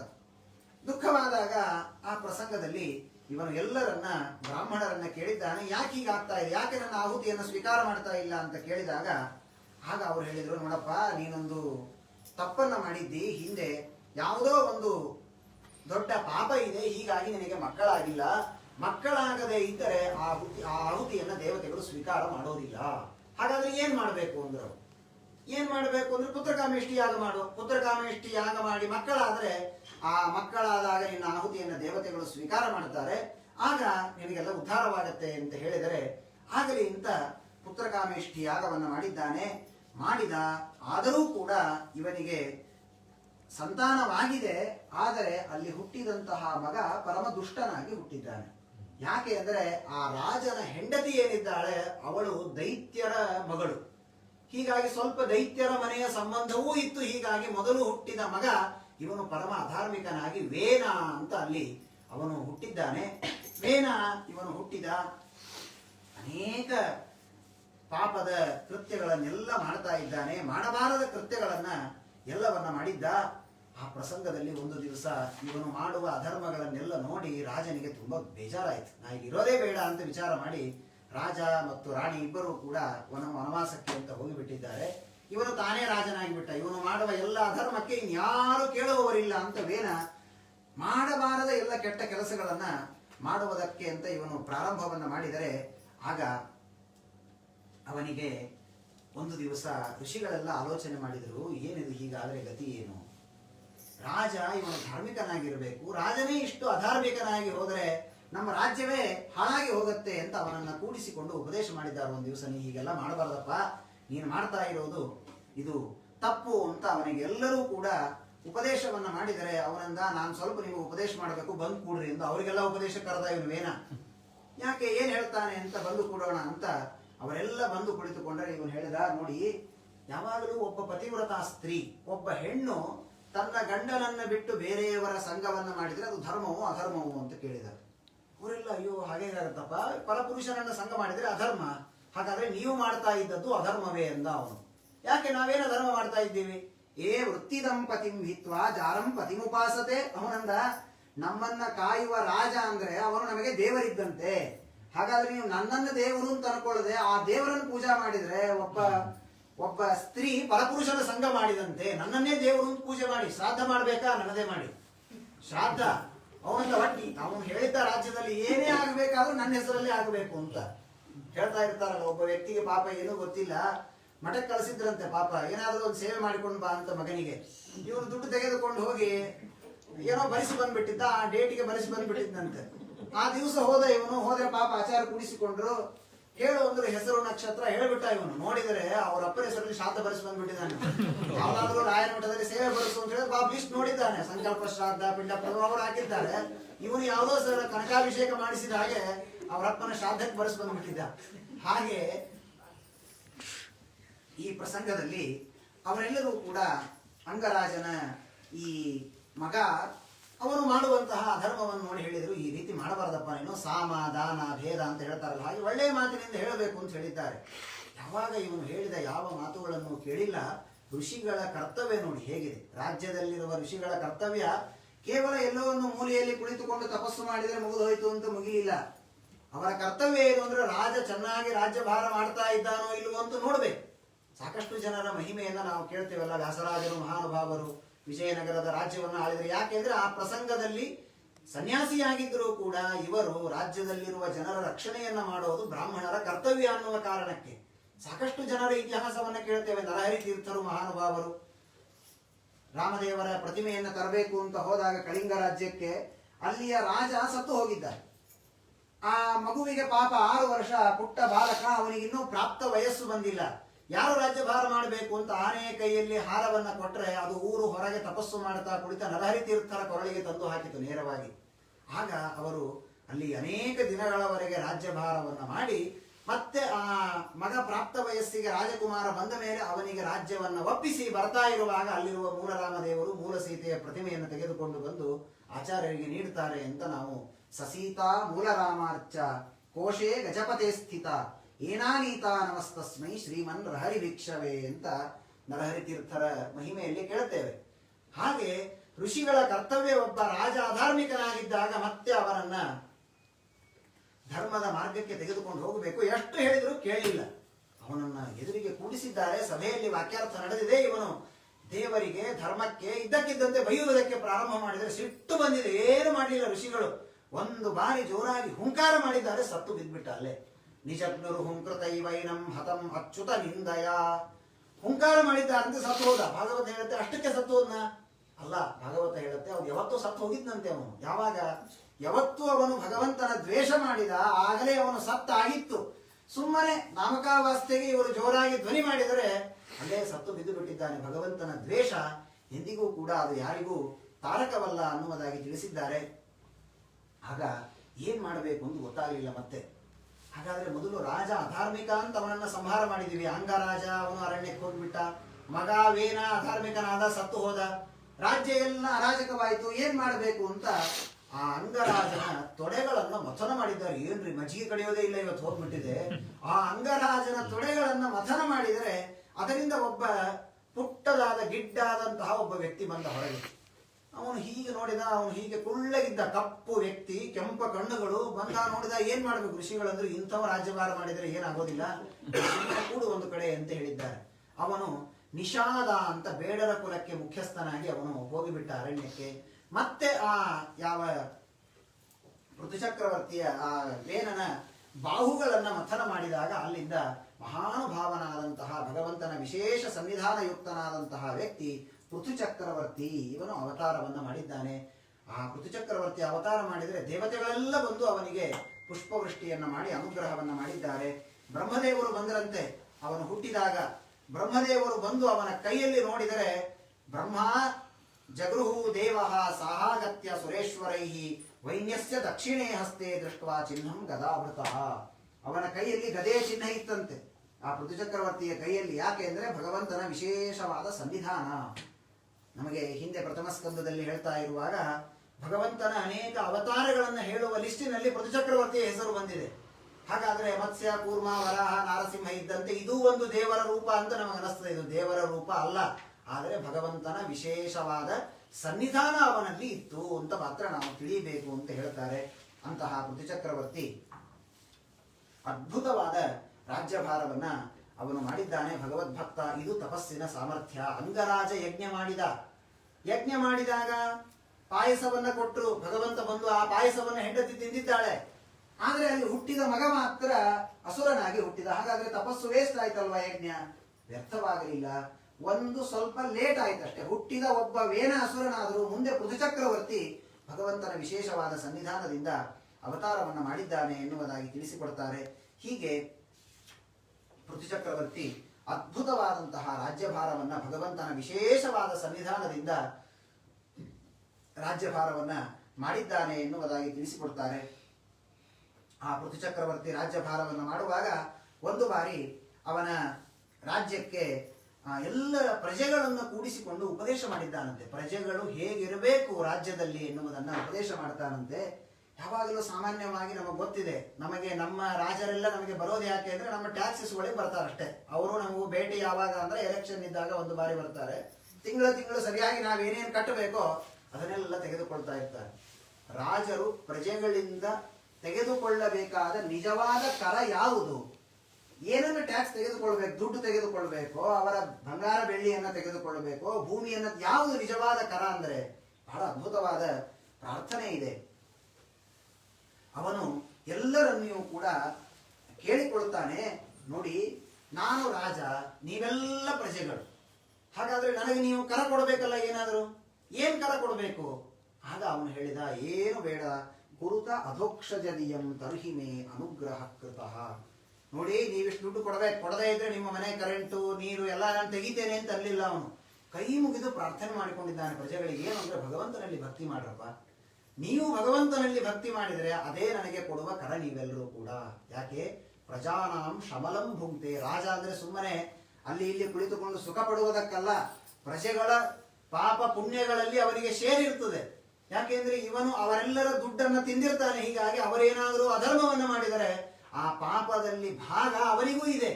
ಹೀಗಾಗಿ ತನ್ನ ಪ್ರಜೆಗಳನ್ನೆಲ್ಲ ಕೂಡಿಸಿಕೊಂಡು ಉಪದೇಶ ಮಾಡ್ತಾನೆ. ದಯಮಾಡಿ ನೀವೆಲ್ಲರೂ ಕೂಡ ಅಧೋಕ್ಷಜ ಧಿಯಂ ಕುರುತ, ಪ್ರತಿನಿತ್ಯದಲ್ಲಿ ದೇವರ ಪೂಜೆ ಮಾಡಿ, ನೈವೇದ್ಯ ಮಾಡಿ. ನನಗೆ ಯಾರು ನೀವು ದುಡ್ಡಾಗಿ ಕರವನ್ನು ಕೊಡುವುದು ಬೇಡ, ಇದೇ ನೀವು ನನಗೆ ಕೊಡುವಂತಹ ಕರ.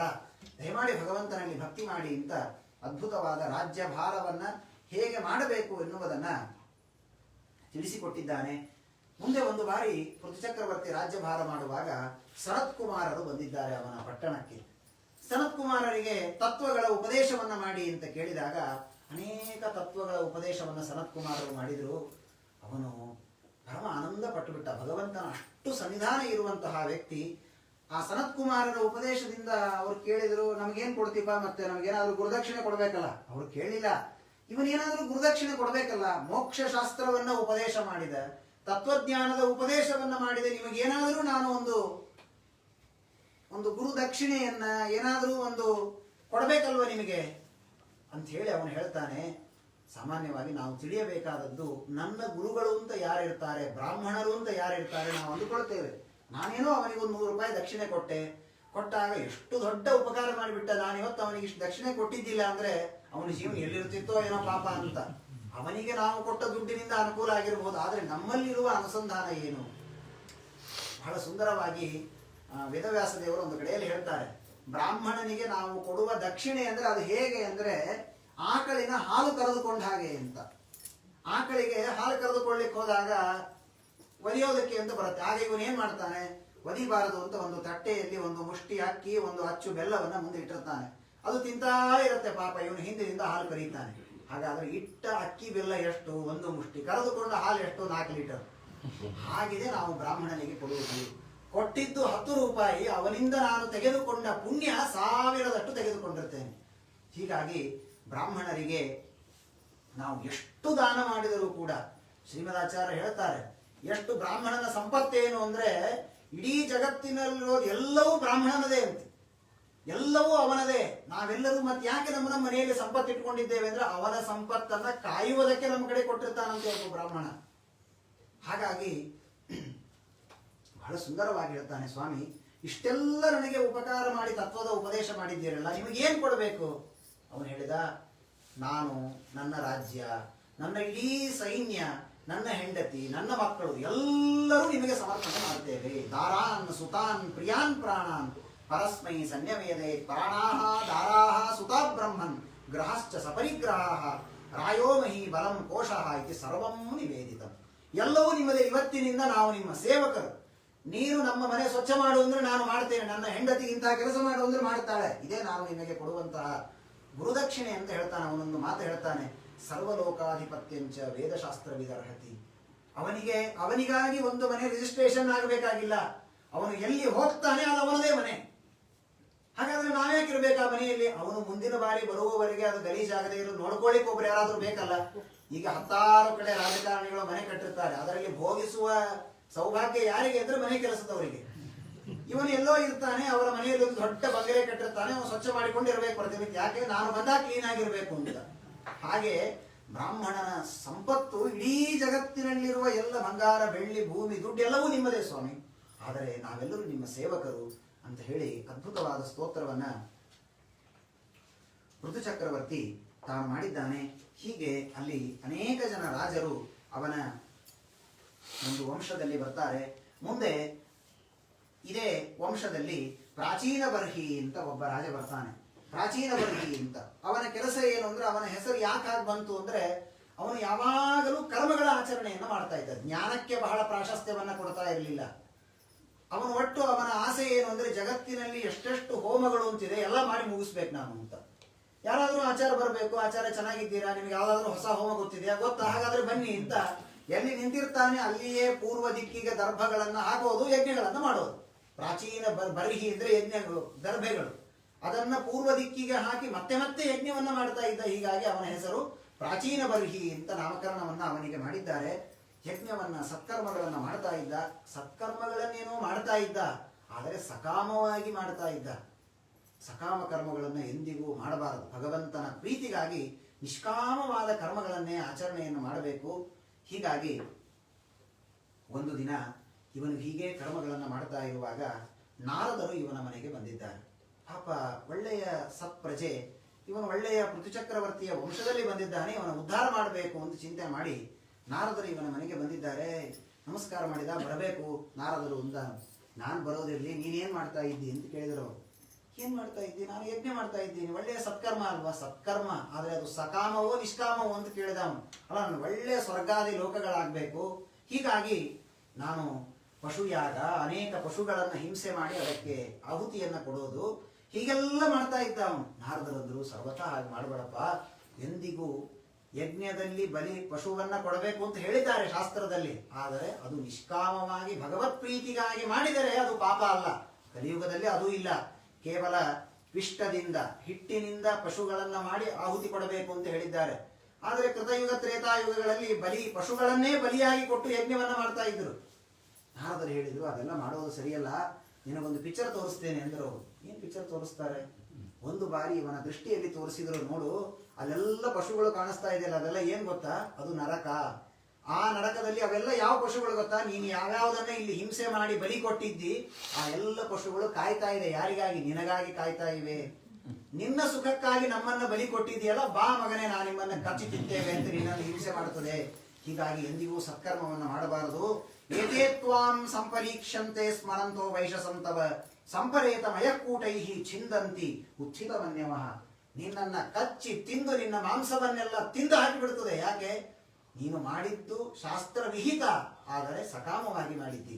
ವಿಷ್ಣು ಪ್ರೀತಿಗಾಗಿ ಅದೇ ಸತ್ಕರ್ಮವನ್ನು ನೀನು ಮಾಡಿದರೆ ತಪ್ಪಲ್ಲ. ಈ ತರಹ ನೀನು ಮಾಡೋದು ಸರಿಯಲ್ಲ. ಈ ವಿಷಯದಲ್ಲಿ ನಿನಗೊಂದು ಕತೆ ಹೇಳ್ತೇನೆ ಕೇಳು ಅಂತ ಬಹಳ ಸುಂದರವಾದಂತಹ ಪ್ರಸಿದ್ಧವಾದ ಕಥೆ ಪುರಂಜನ ಉಪಾಖ್ಯಾನ ಅಂತ ಆ ಕಥೆಯನ್ನು ಹೇಳ್ತಾರೆ. ನಮಗೆ ನಾವು ತಿಳಿದದ್ದು ಪುರಂಜನ ಉಪಾಖ್ಯಾನ ಅನ್ನೋದೊಂದು ಕಾಲ್ಪನಿಕ ಕಥೆ.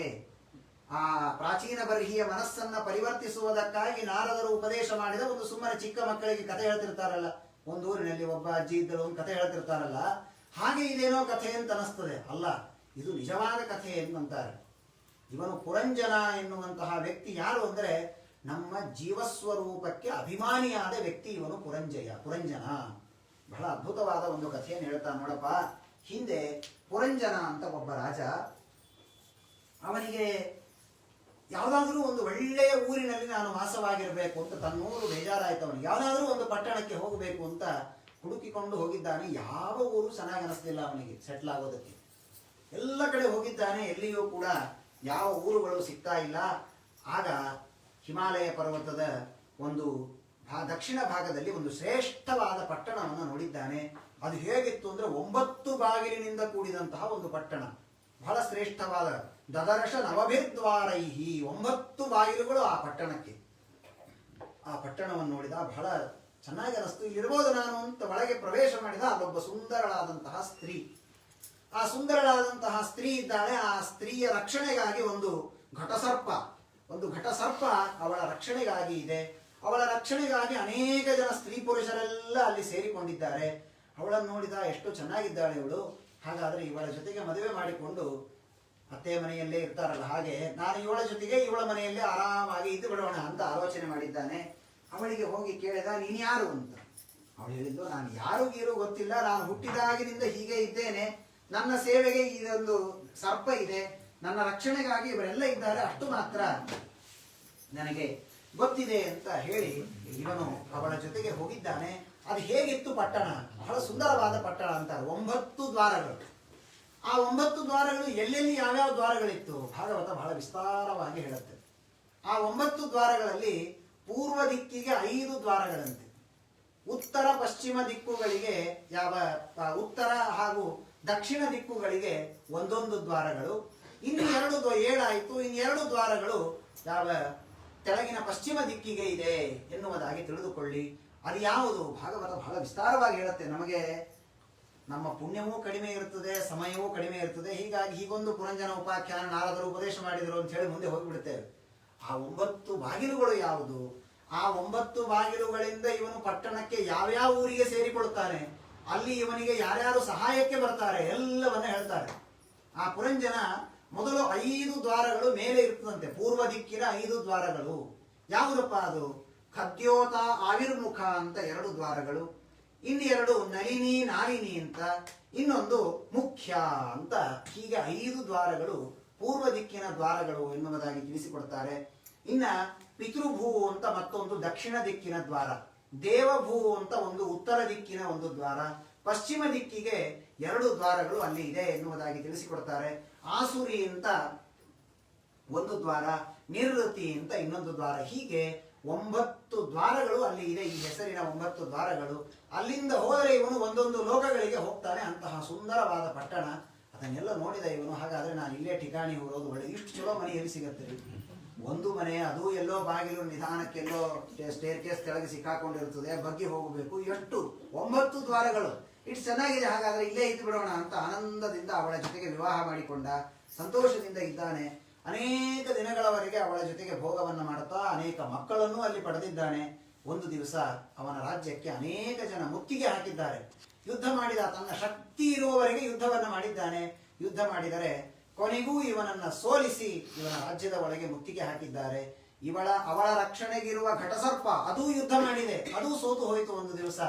ಹೀಗೆ ಇವನು ಕೊನೆಗೆ ಒಂದು ದಿವಸ ತನ್ನ ಶಕ್ತಿಯನ್ನು ಕಳೆದುಕೊಂಡು ಅವಳಿಂದ ವಿಯೋಗವನ್ನು ಹೊಂದಿದ್ದಾನೆ ಎನ್ನುವುದಾಗಿ ತಿಳಿಸಿಕೊಡ್ತಾರೆ. ಅವನಿಂದ ಪ್ರಾಚೀನ ಬರ್ರಿ, ಇದಕ್ಕೂ ನನಗೂ ಏನು ಸಂಬಂಧ? ಯಾಕೆ ಈ ಕಥೆ? ನನ್ನ ಜೀವನಕ್ಕೆ ಏನು ಸಂಬಂಧ ಇದು? ಆಗ ನಾರದರು ಉಪದೇಶವನ್ನು ಮಾಡ್ತಾರೆ.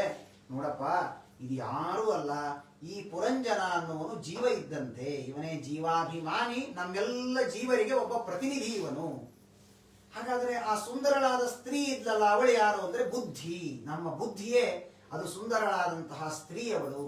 ಅವಳು ಹೇಗಿದ್ಲು ಅಂದ್ರೆ, ಸುಂದರಳಾಗಿದ್ಲು ಅಂದ್ರೆ ಹೇಗಿರ್ತಾರೆ? ಚೆನ್ನಾಗಿ ಬಿಳಿಯಾಗಿದ್ಲು ಅಲ್ಲ, ಒಂದೊಂದು ನಿಮಿಷಕ್ಕೊಂದು ಬಣ್ಣವನ್ನು ಬದಲು ಮಾಡ್ತಿದ್ಲಂತೆ ಅವಳು. ಹಾಗಾದ್ರೆ ಬುದ್ಧಿ ಒಂದೊಂದು ನಿಮಿಷಕ್ಕೊಂದು ನಮ್ಮ ಆಲೋಚನೆಗಳನ್ನು ಚೇಂಜ್ ಮಾಡುತ್ತೆ. ಆ ತರಹದ ಬುದ್ಧಿಯೇ ಅವಳು ಸ್ತ್ರೀ ಅಂತ ತಿಳಿದುಕೊಳ್ಳಿ.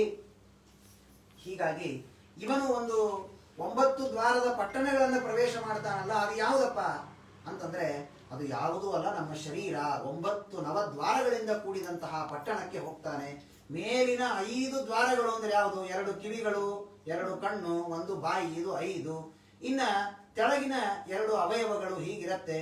ಹೀಗೆಲ್ಲ 5, 2, 7 ಇದನ್ನೆಲ್ಲ ತಿಳಿದುಕೋ ಅಂತ ಅದರ ಉಪದೇಶವನ್ನು ಕೂಡ ಅವನಿಗೆ ಮಾಡಿದ್ದಾರೆ. ಇಲ್ಲಿಂದ ಹೋದರೆ ಒಂದೊಂದು ಪಟ್ಟಣಕ್ಕೆ ಹೋಗ್ತಾನೆ ಇವನು. ಕೆಳಗಿನ ಲೋಕಗಳಿಂದ ಹೋದರೆ ನರಕಾದಿ ಅನರ್ಥಗಳನ್ನು ಹೊಂದುತ್ತಾನೆ ಜೀವರಾಶಿ. ಹೀಗೆಲ್ಲ ಕಷ್ಟಗಳನ್ನು ಅನುಭವಿಸ್ತಾನಪ್ಪ. ಹೀಗಾಗಿ ನಿಷ್ಕಾಮವಾದ ಕರ್ಮಗಳನ್ನು ಮಾಡಬೇಕು. ವಿಷ್ಣು ಪ್ರೀತಿಗಾಗಿ ನಾವು ಸತ್ಕರ್ಮಗಳನ್ನು ಮಾಡಬೇಕಪ್ಪ. ಹೀಗೆ ನೀನು ಮಾಡಬೇಡ ಅಂತ ಎಲ್ಲ ಹೇಳಿದ್ದಾರೆ. ಆಗಲಿ ಅಂತ ಇವನು ಅಲ್ಲಿಂದ ಹೊರಟು ನಿಷ್ಕಾಮ ಕರ್ಮ ಮಾಡಿದ. ಅವನಿಗೆ 10 ಜನ ಮಕ್ಕಳು. ಅವರ ಹೆಸರು ಪ್ರಾಚೇತಸರು ಅಂತ. 10 ಜನಕ್ಕೆ ಸೇರಿ ಒಂದೇ ಹೆಸರು, ಪ್ರಾಚೇತಸರು ಅಂತ ಅವರಿಗೆ ಹೆಸರು. ಅವರನ್ನು ಇವನು ಕಳಿಸಿದ, ನೀವು ರಾಜ್ಯಭಾರ ಮಾಡಬೇಕಾದ್ರೆ ತಪಸ್ಸು ಮಾಡಿಕೊಂಡು ಬನ್ನಿ ಅಂತ. ನೋಡಿ, ರಾಜ್ಯಭಾರ ಮಾಡಬೇಕಾದ್ರೆ ಬರೀ ದೈಹಿಕವಾದ ಶಕ್ತಿ ಅಥವಾ ಬುದ್ಧಿವಂತಿಕೆ ಇದ್ರೆ ನಡೆಯೋದಿಲ್ಲ, ತಪಸ್ಸಿನ ಬಲ ಇರಬೇಕು. ಇಷ್ಟು ಜನರನ್ನ ಇವನು ರಕ್ಷಣೆ ಮಾಡಬೇಕಾದ್ರೆ ತಪಸ್ಸು ಬೇಕು ಅಂತ ಕಳಿಸಿದ್ದಾರೆ. ಹೋಗುವಾಗ ಮಧ್ಯದಲ್ಲಿ ರುದ್ರದೇವರು ಸಿಕ್ಕಿದ್ದಾರೆ. ನೋಡಿ, ಇವರ ಪುಣ್ಯ. ಯಾರಾದರೂ ನಾವು ಸತ್ಕರ್ಮ ಮಾಡಬೇಕು ಅಂತ ಹೊರಟಾಗ ಒಬ್ಬ ಜ್ಞಾನಿಗಳ ಬ್ರಾಹ್ಮಣದ ಸಮಾಗಮ ಆದರೆ ಹಾಗಾದ್ರೆ ನಮ್ಮ ಸತ್ಕರ್ಮ ಭಗವಂತನಿಗೆ ಮುಟ್ಟಿದೆ ಅಂತ ನಾವು ತಿಳಿದುಕೊಳ್ಬೇಕು. ಹಾಗೆ ಅಲ್ಲಿ ರುದ್ರದೇವರ ಸಮಾಗಮ ಆಗಿದೆ. ರುದ್ರದೇವರು ಅನೇಕ ತತ್ವಗಳನ್ನ ಪ್ರಾಚೇತಸರಿಗೆ ಉಪದೇಶವನ್ನ ಮಾಡಿದ್ದಾರೆ. ಆ ಎಲ್ಲ ಉಪದೇಶವನ್ನ ಪಡೆದು ಇವರು ಒಂದು ತಪಸ್ಸನ್ನ ಮಾಡುವುದಕ್ಕಾಗಿ ಎಲ್ಲಿ ಕುಳಿತಿದ್ದಾರೆ ಅಂದರೆ ಸಮುದ್ರದ ಮಧ್ಯದಲ್ಲಿ. ಇವರಿಗೆ ಯಾವ ಜಾಗನೂ ಸಿಗಲಿಲ್ಲ, ಏಕಾಂತ. ಜನ ಯಾರೂ ಬರದೇ ಇರುವ ಏಕಾಂತ ಸ್ಥಳ ಯಾವುದು ಅಂದ್ರೆ ಸಮುದ್ರ ಅಂತ ಆರಿಸಿಕೊಂಡು ಸಮುದ್ರದ ಮಧ್ಯದಲ್ಲಿ 10,000 ವರ್ಷ ತಪಸ್ಸನ್ನ ಮಾಡಿದ್ದಾರೆ ಪ್ರಾಚೇತಸರು. ಹೀಗೆ ಅವರ ತಪಸ್ಸನ್ನ ತಿಳಿಸಿಕೊಡ್ತಾರೆ. ಇಷ್ಟು ಆ ಉತ್ತಾನಪಾದ ರಾಜನ ವಂಶವನ್ನ ತಿಳಿಸಿಕೊಟ್ಟು ಪ್ರಿಯವ್ರತ ರಾಜನ ಹಿರಿಯ ಮಗ ಪ್ರಿಯವ್ರತ ರಾಜನ ಕಥೆಯನ್ನ ತಿಳಿಸಿಕೊಡ್ತಾರೆ. ಪರೀಕ್ಷಿತ್ ರಾಜರು ಕೇಳ್ತಾರೆ, ಅಲ್ರಿ ಪರಮ ವಿರಕ್ತ ಶಿಖಾಮಣಿ ಪ್ರಿಯವ್ರತ, ಅಂತಹ ಪ್ರಿಯವ್ರತ ರಾಜ ತಾನು ಮದುವೆ ಮಾಡಿಕೊಂಡ ಅನೇಕ ಜನ ಮಕ್ಕಳನ್ನು 16 ಜನ ಮಕ್ಕಳನ್ನ ಪಡೀತಾನೆ. ಈ ಸಂದರ್ಭ ಯಾಕೆ ಬಂತು? ಉಪದೇಶ ಮಾಡಿ ಅಂತ ಕೇಳಿದಾಗ ಪಂಚಮಸ್ಕಂದದಲ್ಲಿ ಬಹಳ ಸುಂದರವಾದ ಉಪದೇಶವನ್ನು ಮಾಡುತ್ತಾರೆ. ಈ ಪಂಚಮಸ್ಕಂದ ಭಾಗವತವೇ ಸುಂದರ. ಅದರಲ್ಲಿಯೂ ಈ ಪಂಚಮಸ್ಕಂದ ಗದ್ಯ ಪದ್ಯಾತ್ಮಕ ಅಂತ. ಚಂಪು ಅಂತ ಕರೀತಾರೆ. ಚಂಪು ಅಂತ ಯಾವುದನ್ನು ಕರಿಬೇಕು ಅಂದ್ರೆ ಗದ್ಯ ಪದ್ಯಾತ್ಮಕವಾದದ್ದು. ಗದ್ಯ ಪದ್ಯ ಎರಡೂ ಸೇರಿದ್ದನ್ನ ಚಂಪು ಅಂತ ಕರಿಬೇಕು ಅಂತ. ಹಾಗೆ ಈ ಪಂಚಮಸ್ಕಂದ ಗದ್ಯ ಭಾಗವೇ ಹೆಚ್ಚಾಗಿ ಉಳ್ಳಂತಹ ಒಂದು ಸ್ಕಂದ ಇದು ಪಂಚಮಸ್ಕಂದ. ನಮ್ಮ ಶ್ರೀಮದಾಚಾರ್ಯರಿಗೆ, ನಮ್ಮ ಗುರುಗಳಿಗೆ ಅತ್ಯಂತ ಪ್ರಿಯವಾದಂತಹ ಒಂದು ಭಾಗ ಇದು. ಸುಮಧ್ವ ವಿಜಯದಲ್ಲಿ ಬರುತ್ತೆ. ಒಂದು ಬಾರಿ ಅವರ ಗುರುಗಳು ಅಚ್ಯುತ ಪ್ರೇಕ್ಷಾಚಾರ್ಯರು ಪಾಠವನ್ನು ಹೇಳ್ತಾ ಕುಳಿತುಕೊಂಡಾಗ ಭಾಗವತದ ಪಾಠವನ್ನು ಹೇಳ್ತಾ ಇದ್ರಂತೆ. ಪಾಠವನ್ನು ಹೇಳುವಾಗ ಆಗಿನ ಕಾಲದಲ್ಲಿ ಏನು ಈಗಿನ ಹಾಗೆ ಪ್ರಿಂಟೆಡ್ ಪುಸ್ತಕಗಳು ಎಲ್ಲರೂ ಒಂದೊಂದು ಹಸ್ತಪ್ರತಿಗಳನ್ನ ತಾವು ಹಿಡಿದುಕೊಂಡಿದ್ದಾರೆ. ಪಾಠಕ್ಕೆ ಕುಳಿತಾಗ ಅಚ್ಯುತ ಪ್ರೇಕ್ಷಾಚಾರ್ಯರು ಶ್ಲೋಕವನ್ನು ಓದಿ ಪಾಠವನ್ನು ಹೇಳ್ತಾ ಹೋದರೆ ಶಿಷ್ಯರು ಕೇಳಿದ್ರು, ಯಾಕೋ ನಮ್ಮ ಪುಸ್ತಕದಲ್ಲಿ ಈ ತರಹ ಶ್ಲೋಕ ಇಲ್ಲ, ಶಬ್ದ ಬೇರೆ ಇದೆ ಅಂದ್ರು. ಎಲ್ಲರ ಪುಸ್ತಕದಲ್ಲಿಯೂ ಪಾಠ ಭೇದ ಅಂತ ಕರೀತಾರೆ. ಅದಕ್ಕೆ ಒಂದೇ ಅರ್ಥವನ್ನ ಕೊಡುವ ಶಬ್ದಗಳು ಬೇರೆ ಬೇರೆ ಇರುತ್ತೆ, ಬೇರೆ ಬೇರೆ ಇತ್ತು. ಎಲ್ಲರಿಗೆ ಕನ್ಫ್ಯೂಸ್ ಆಯ್ತು, ಏನ್ ಮಾಡಬೇಕು ಅಂತ. ಆಗ ಶ್ರೀಮದಾಚಾರ್ಯ ಹೇಳ್ತಾರೆ, ಒಂದು ಪಾಠವನ್ನು ಹೇಳಿ ಇದೇ ಸರಿಯಾದ ಪಾಠ, ಇದನ್ನು ಮುಂದುವರಿಸಿ ಅಂತ. ಶಿಷ್ಯರಿಗೆಲ್ಲ ಆಶ್ಚರ್ಯ ಆಯ್ತು, ಇವ್ರು ಹೆಂಗ್ ಹೇಳ್ತಾರೆ ಇದೇ ಸರಿಯಾದ ಪಾಠ ಅಂತ? ಹಾಗಾದ್ರೆ ಭಾಗವತ ಅಷ್ಟು ಚೆನ್ನಾಗಿ ಬರುತ್ತಾ ನಿಮಗೆ ಅಂತ ಕೇಳಿದಾಗ, ನನಗೆಲ್ಲ ಸಂಪೂರ್ಣವಾಗಿ ಭಾಗವತ ಗೊತ್ತಿದೆ ಅಂತ ಆಚಾರ್ಯ ಹೇಳಿದ್ರಂತೆ.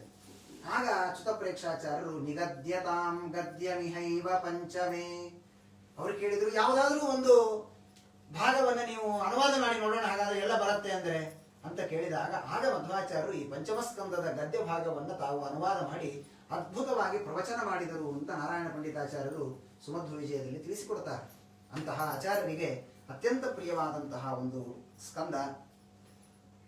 ಶ್ರೀ ಶುಕ ಉವಾಚ ಬಾಢಮುತ್ತಂ ಭಗವತ ಉತ್ತಮ ಶ್ಲೋಕಸ್ಯ ಶ್ರೀಮಚ್ಚರಣಾರವಿಂದ ಮಕರಂದ ರಸ ಆದಿತಃ ಆವೇಶಿತ ಚೇತಸಃ ಭಗವತ ಪಾರಮಹಂಸ್ಯ ದಯಿತಃ ಕಥಂಚಿದಂತರಾಯ ವಿಹತಾಂ ಸ್ವಾಂ ಶಿವತಮಾಂ ಪದವೀಂ ನ ಪ್ರಾಯೇಣ ಹಿ ಹಿನ್ವನ್ ಆಸ್ತೆ.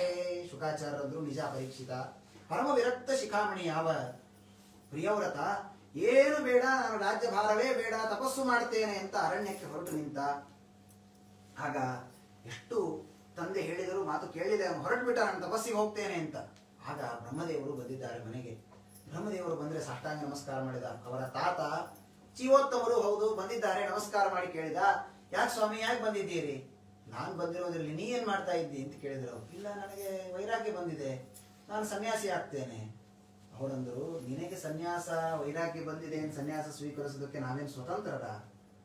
ಬಹಳ ಸುಂದರವಾದ ಒಂದು ಶ್ಲೋಕವನ್ನು ಬ್ರಹ್ಮದೇವರು ಹೇಳ್ತಾರೆ. ಬ್ರಹ್ಮದೇವರು, ಜೀವೋತ್ತಮರಾದ ಬ್ರಹ್ಮದೇವರು ತಮ್ಮ ಅಸ್ವಾತಂತ್ರ್ಯವನ್ನ ತಾವು ಹೇಳಿಕೊಳ್ತಾರೆ. ಯದ್ವಾಚಿತಂತ್ರ್ಯಾಂ ಗುಣಕರ್ಮನಾಮವಿ ಸ್ವಧಾಮಭಿರ್ವತ್ಸ ವಯಂ ಸುಯೋಜಿತಾಃ ಸರ್ವೇ ವಹಾಮೋ ಬಲಿಮೀಶ್ವರಾಯ ಪ್ರೋತಾನಸೀವದ್ವಿಪದೇ ಚತುಷ್ಪದಃ. ಈ ಅಸ್ವಾತಂತ್ರ್ಯದ ಅರಿವು ನಮಗೆ ಯಾವಾಗಲೂ ಇರಬೇಕು. ಬ್ರಹ್ಮದೇವರಂತಾರೆ, ನಾವೆಲ್ಲರೂ ಪರಮ ಅಸ್ವತಂತ್ರರು. ದೇವರು ನಮ್ಮನ್ನು ಹೇಗಿಟ್ಟುಕೊಂಡಿದ್ದಾನೆ ಅಂದ್ರೆ ಮೂಗುದಾನ ಹಾಕಿದ ಎತ್ತಿನಂತೆ ನೋಡಿಕೊಳ್ತಾನೆ ಅಂತಾರೆ ಅವರು. ಪ್ರೋತಾನಸೀವ ದ್ವಿಪದೇ ಚತುಷ್ಪದ. ಅದಕ್ಕೂ ನಮಗೂ ವ್ಯತ್ಯಾಸ ಏನು ಅಂದ್ರೆ, ಅದಕ್ಕೆ 4 ಕಾಲು, ನಮಗೆ 2 ಕಾಲು ಅಷ್ಟೇ ವ್ಯತ್ಯಾಸ. ನಾವು ತಿಳಿದಿದ್ದೇವೆ, ಭಾರಿ ನಮಗೆ ಮಾತಾಡ್ಲಿಕ್ಕೆ ಬರುತ್ತೆ, ಪ್ರವಚನ ಮಾಡ್ಲಿಕ್ಕೆ ಬರುತ್ತೆ, ನಾವೇನ್ರಿ ನಮ್ಮ ಸಮಯ ಯಾರಿದ್ದಾರೆ? ಬ್ರಹ್ಮದೇವರು ನಮ್ಮನ್ನು ಎಲ್ಲಿ ಹಾಕಿದ್ರು ಅಂದ್ರೆ ಒಂದು ಪಶುವಿನ ಜೊತೆಗೆ ಸೇರಿಸಿದ್ದಾರೆ. ನಮ್ಮನ್ನೆಲ್ಲ ತಮ್ಮನ್ನ ಸೇರಿಸಿಕೊಂಡು ಹೇಳ್ತಾರೆ, ನಾವು ದೇವರ ಈ ದೊಡ್ಡ ರಾಜ್ಯದಲ್ಲಿ ಮೂಗುದಾನ ಹಾಕಿಸಿಕೊಂಡ ಎತ್ತುಗಳಿದ್ದಂತೆ. ಇನ್ನೂ ಎತ್ತು ಬೆಟರಿ, ಅದಕ್ಕೆ ಹಾಕಿದ ಮೂಗುದಾನ ಕಾಣಿಸ್ತದೆ, ನಮಗೆ ಅದು ಕಾಣೋದಿಲ್ಲ. ಎಲ್ಲಿ ದೇವರು ಎಳೀತಾನೆ ಗೊತ್ತಿಲ್ಲ, ನಾವು ಎಲ್ಲಿ ಹೋಗ್ಬೇಕೋ ಗೊತ್ತಿಲ್ಲ. ಬ್ರಹ್ಮದೇವರು ಹೇಳಿದರು, ನೋಡಪ್ಪ, ನಿನಗೆ ವೈರಾಗ್ಯ ಬಂದಿದೆ ಎನ್ನುವ ಕಾರಣಕ್ಕೆ ನೀನು ಸನ್ಯಾಸ ಸ್ವೀಕರಿಸುವ ಹಾಗಿಲ್ಲ. ನಿನ್ನನ್ನು ದೇವರು ಕ್ಷತ್ರಿಯ ಜಾತಿಯಲ್ಲಿ ಹುಟ್ಟಿಸಿದ್ದಾನೆ. ಕ್ಷತ್ರಿಯ ಜಾತಿಯಲ್ಲಿ ಹುಟ್ಟಿದ ಮೇಲೆ ನೀನು ಮಾಡಬೇಕಾದ ದೇವರ ಪೂಜೆ ಎಲ್ಲಿ? ಶಾಲಿಗ್ರಾಮದಲ್ಲಿ ಅಲ್ಲ, ಜೊತೆಗೆ ಪ್ರಜೆಗಳ ರಕ್ಷಣೆಯಲ್ಲಿ ನೀನು ದೇವರ ಪೂಜೆ ಮಾಡಬೇಕು. ಅಲ್ಲ, ನನಗೆ ಸಂಸಾರದಲ್ಲಿದ್ದರೆ ನನಗೆ ಸಾಧನೆ ಮಾಡ್ಲಿಕ್ಕೆ ಆಗೋದಿಲ್ಲ, ಹಾಗಾದ್ರೆ ನಿನ್ನ ಮನಸ್ಸು ಸರಿ ಇಲ್ಲ ಅಂತ ಅರ್ಥ.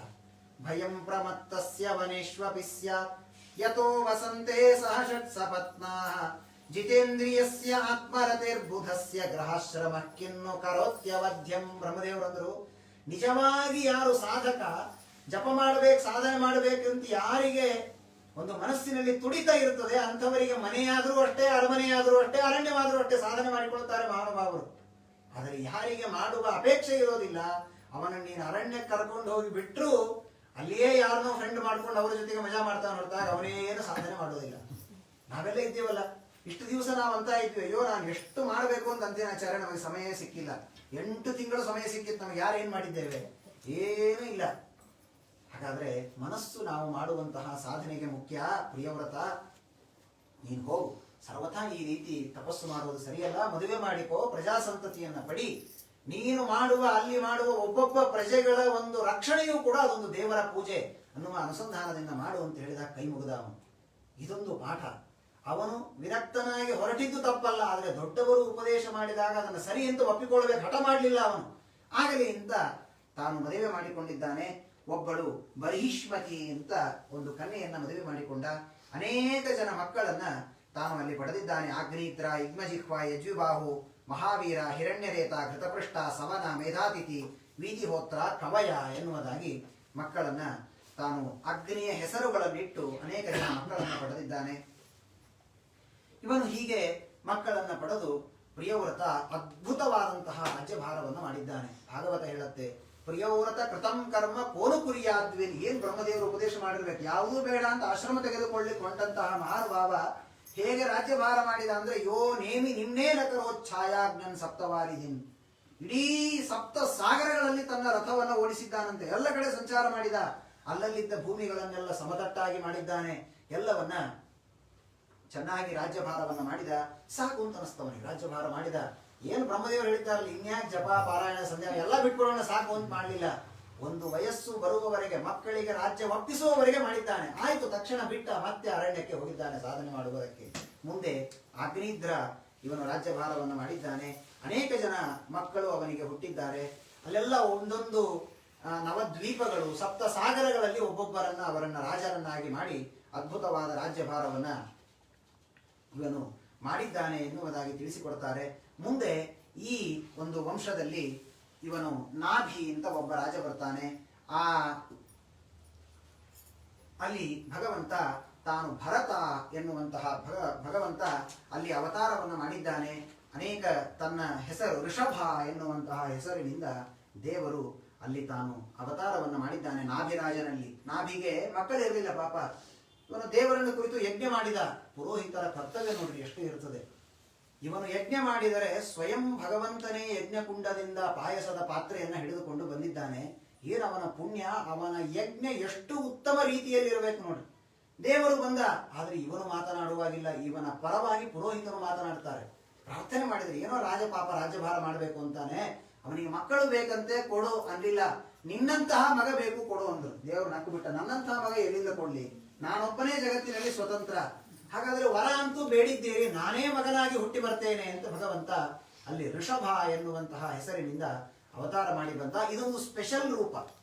ಯಾಕೆಂದ್ರೆ ಸಾಮಾನ್ಯವಾಗಿ ದೇವರು ಒಂದೊಂದು ಕಾರ್ಯಕ್ಕಾಗಿ ಒಂದೊಂದು ರೂಪಗಳನ್ನು ತೆಗೆದುಕೊಂಡಿದ್ದಾನೆ.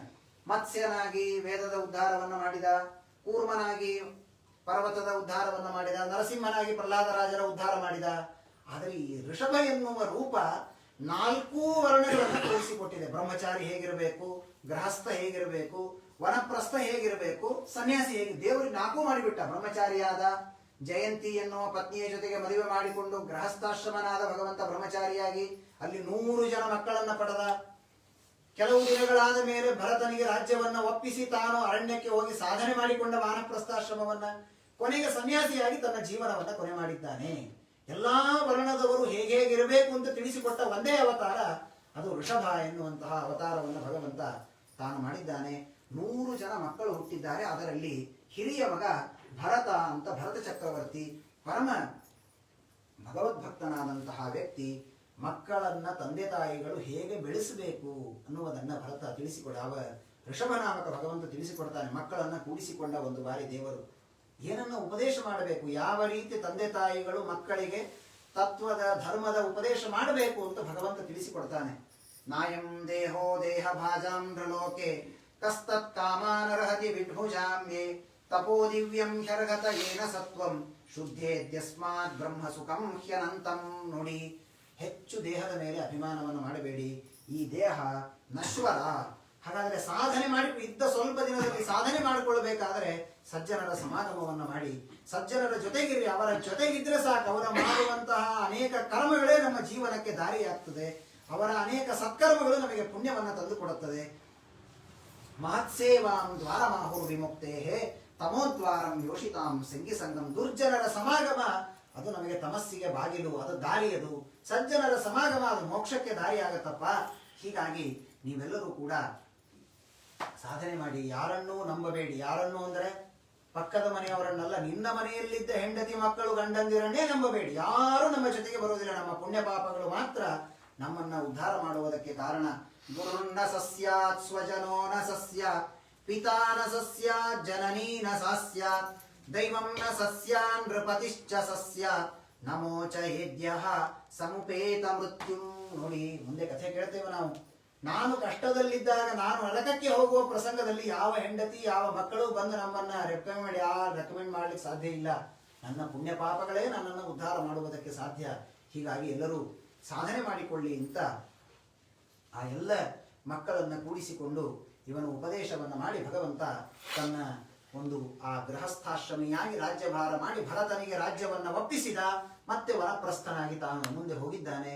ಒಂದು ದಿವಸ ಋಷಭನಾಮಕನಾದಂತಹ ಆ ಭಗವಂತ ವನದಲ್ಲಿ ತಾನು ಧ್ಯಾನವನ್ನ ಮಾಡ್ತಾ ಕುಳಿತುಕೊಂಡಿದ್ದ. ತನ್ನ ರೂಪವನ್ನ ಇಲ್ಲಿಗೆ ಮುಗಿಸಬೇಕು ಅಂತ ಸಂಕಲ್ಪವನ್ನ ಮಾಡಿ ದೊಡ್ಡ ಕಾಡಿಗಿಚ್ಚು ಹತ್ತಿದೆ.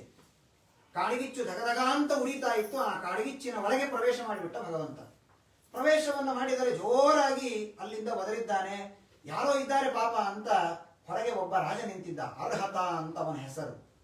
ಜೋರಾಗಿ ಒದರಿದ. ಏನು, ನಾನು ದೇವರು ಅಂತ ಒಳಗಿದ್ದ ದೇವರು.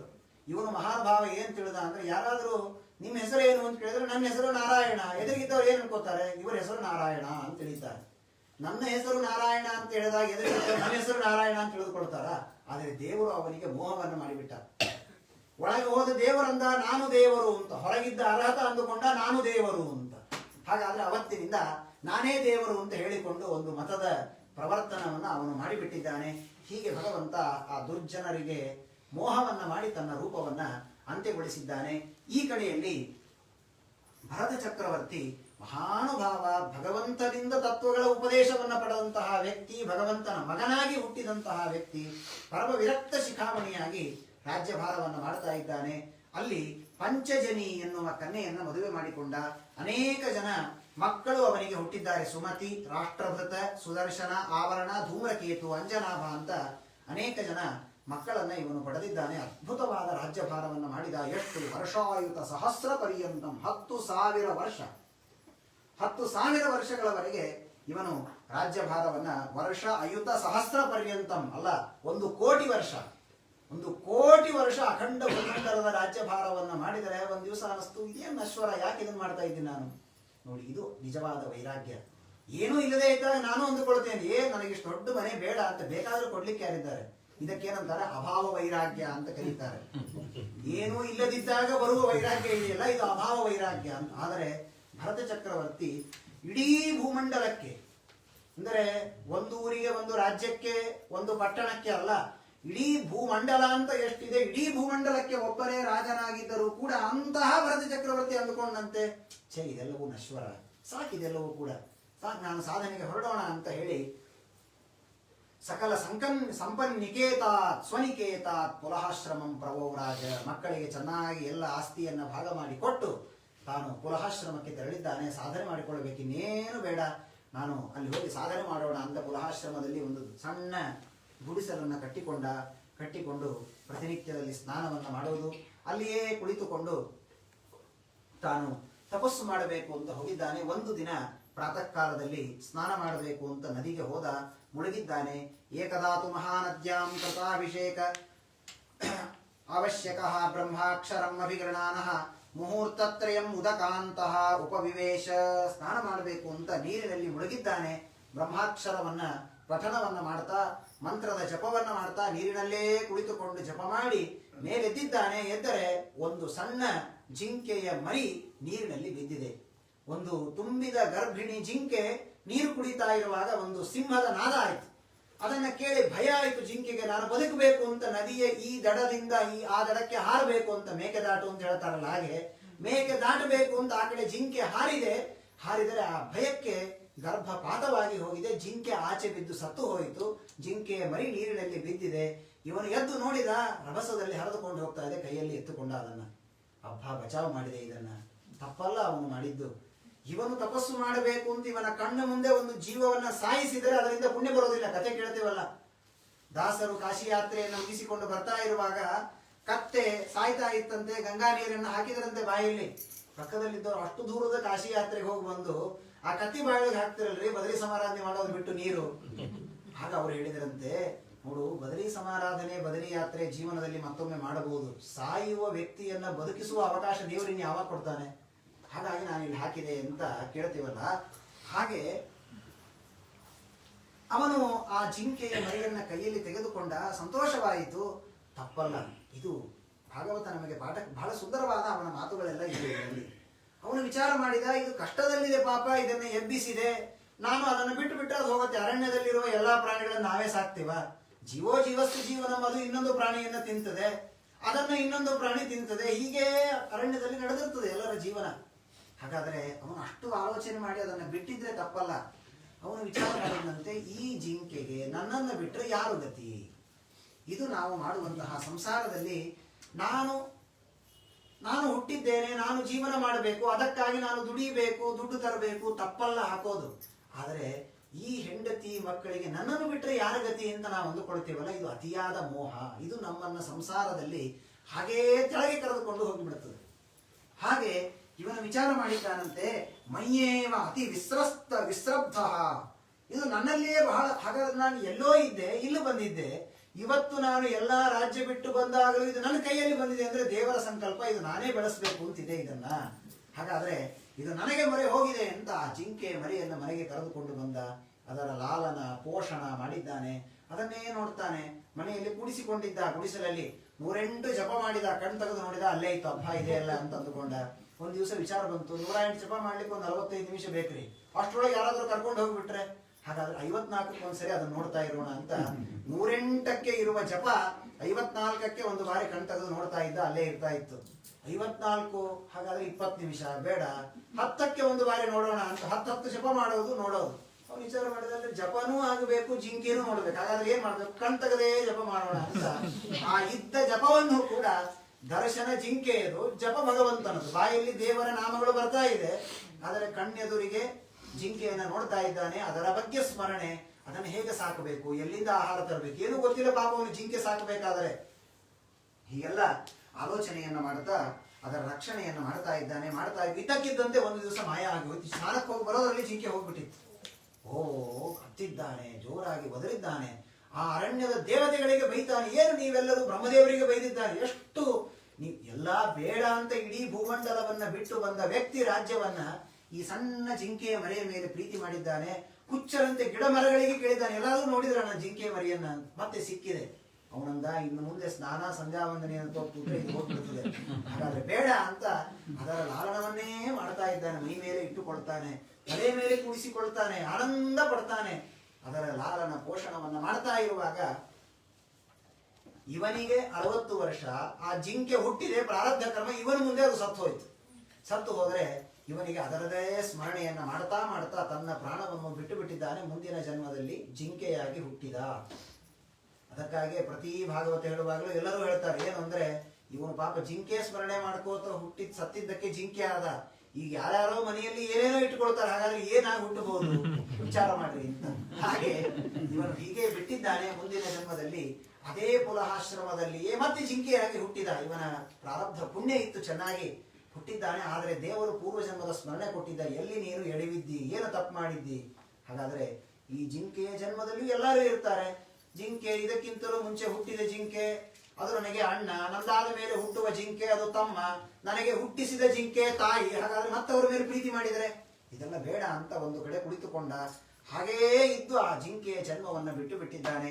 ಅತ ಕಸ್ಯಚಿತ್ ದ್ವಿಜವರಸ್ಯ ಅಂಗಿರಸ ಪ್ರವರಸ್ಯ ಶ್ರಮದಮ ತಪಸ್ವಾಧ್ಯಾಯಾಧ್ಯಯನ ತ್ಯಾಗ ಸಂತೋಷ ತಿತಿಕ್ಷಾ ಪ್ರಶ್ರಯ ವಿದ್ಯಾ ಅನಸೂಯ ಆತ್ಮಜ್ಞಾನ ಆನಂದಯುಕ್ತಸ್ಯ ಆತ್ಮ ಸದೃಶ ಶ್ರುತಶೀಲ ಆಚಾರ ರೂಪೌದಾರ್ಯ ಗುಣಾಃ ನವ ಸೌದರ್ಯಾಃ ಅಂಗಜಾಃ ಬಭೂವುಃ ಮಿಥುನಂಚಯವೀಯಸ್ಯಾಂ ಭಾರ್ಯಾಯಾಂ.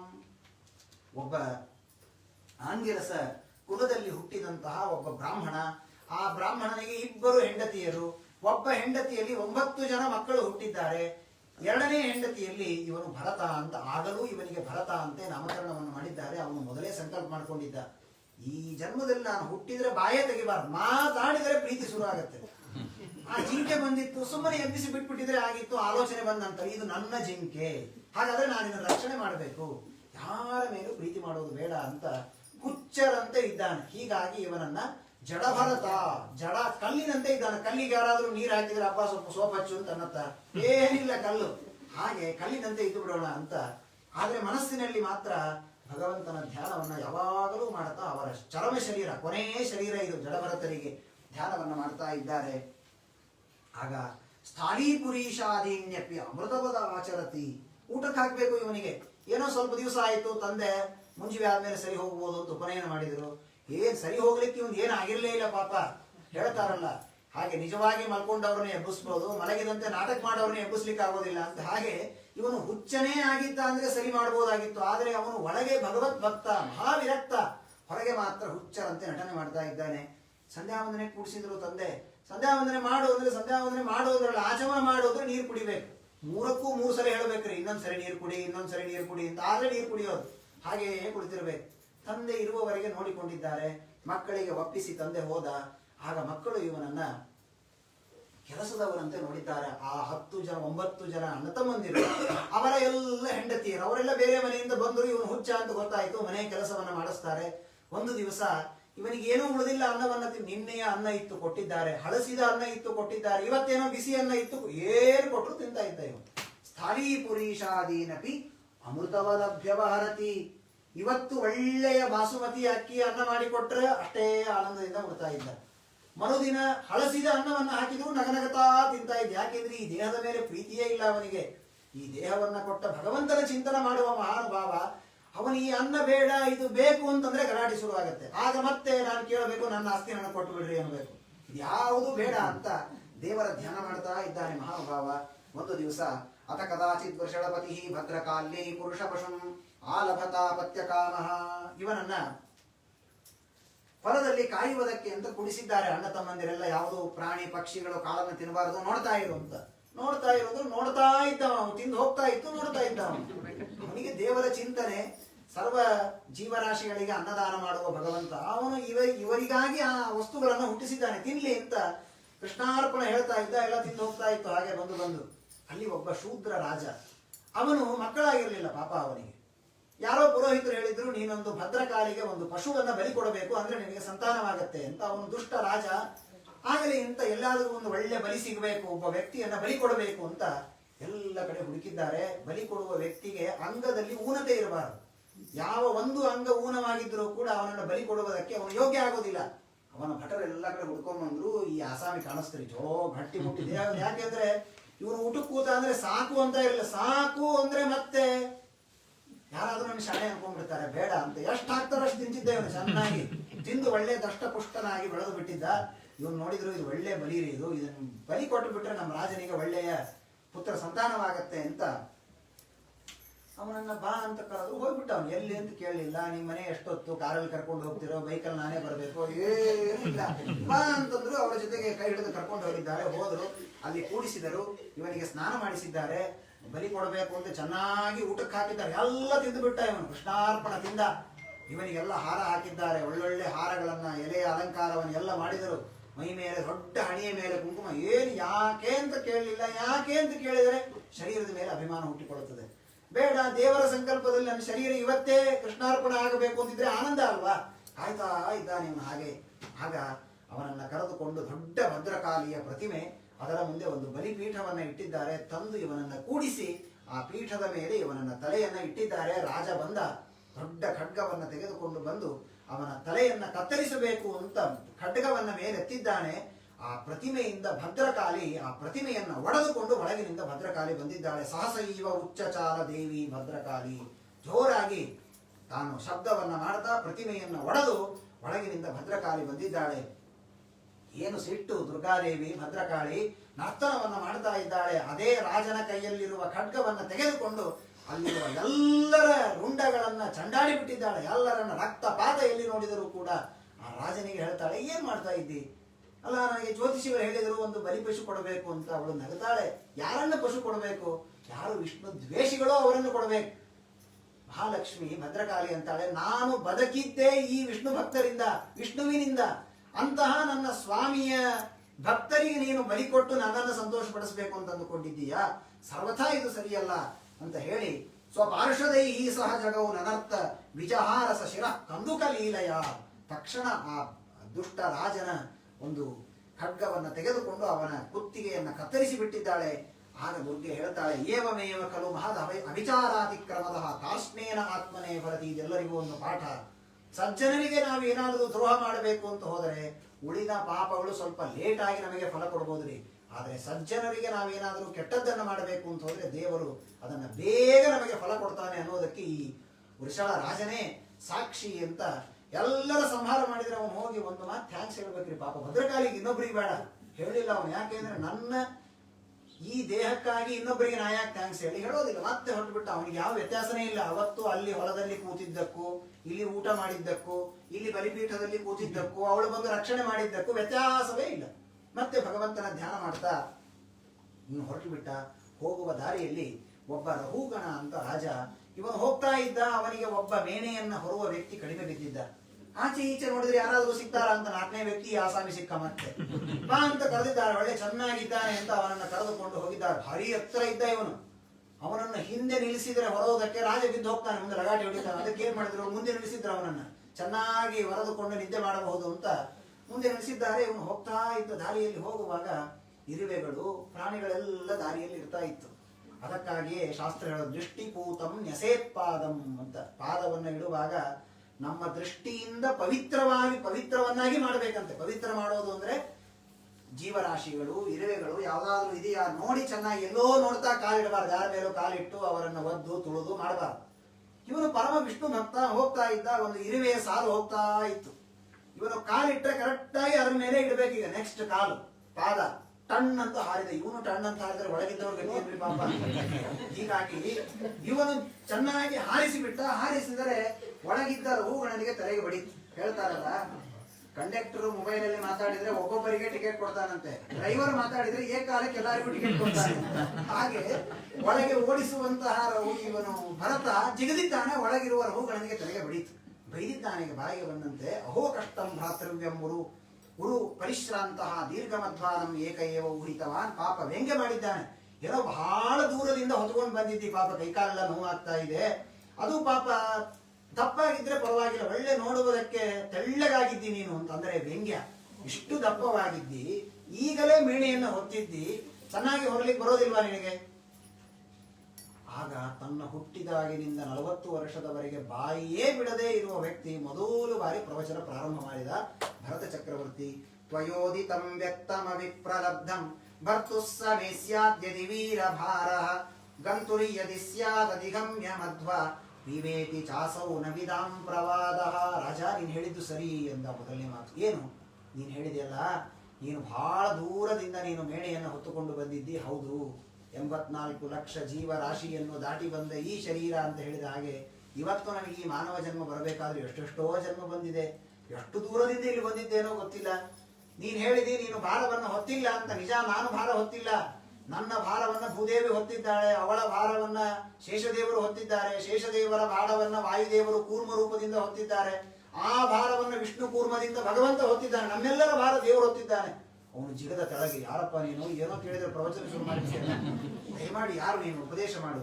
ನನಗೆ ಯಾವುದರಿಂದಲೂ ಭಯ ಇಲ್ಲ, ಅವನು ಮಹಾನುಭಾವ ವಿಷ್ಣು ಭಕ್ತರ ಹೂಗಣ, ನನಗೆ ಕೇವಲ ಶಂಕೇ ಪುರುಷಂ ಬ್ರಹ್ಮಕುಲ ಅವಮಾನ, ಬ್ರಾಹ್ಮಣರಿಗೆ ವಿಷ್ಣು ಕುಲಕ್ಕೆ ಅವಮಾನವಾಗುತ್ತೆ ಅಂದ್ರೆ ನನಗೆ ತುಂಬಾ ಭಯ, ದಯಮಾಡಿ ಯಾರು ನೀವು ಹೇಳಿ ಅಂತ ಹೇಳಿದಾಗ ಅವನು ನನ್ನ ಹಳೆ ಬಾರ ಹೇಳ್ತೀನಿ ಕೇಳೋ, ನಾನು ದೇವರ ಮಗನಾಗಿ ಹುಟ್ಟಿದ್ದೆ, ಆದರೆ ಋಷಭನ ಮಗನಾಗಿ ಒಂದು ಸಣ್ಣ ಜಿಂಕೆ ಮೇಲೆ ಅಭಿಮಾನವನ್ನು ಮಾಡಿ ಆ ದೇಹವನ್ನೇ ನಾನು ವ್ಯರ್ಥ ಮಾಡಿಕೊಂಡ್ಬಿಟ್ಟೆ.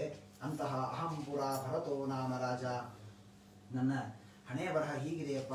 ಹೀಗಾಗಿ ಯಾರ ಮೇಲೂ ಕೂಡ ಅತಿಯಾದ ಪ್ರೀತಿಯನ್ನು ನಾವು ಮಾಡಬಾರದು ಎನ್ನುವುದಾಗಿ ಬಹಳ ಅದ್ಭುತವಾದ ಅನೇಕ ತರಹದ ಉಪದೇಶಗಳನ್ನು ಭರತ ಚಕ್ರವರ್ತಿ ತಾನು ಅಲ್ಲೆಲ್ಲ ಉಪದೇಶವನ್ನು ಮಾಡಿದ್ದಾನೆ.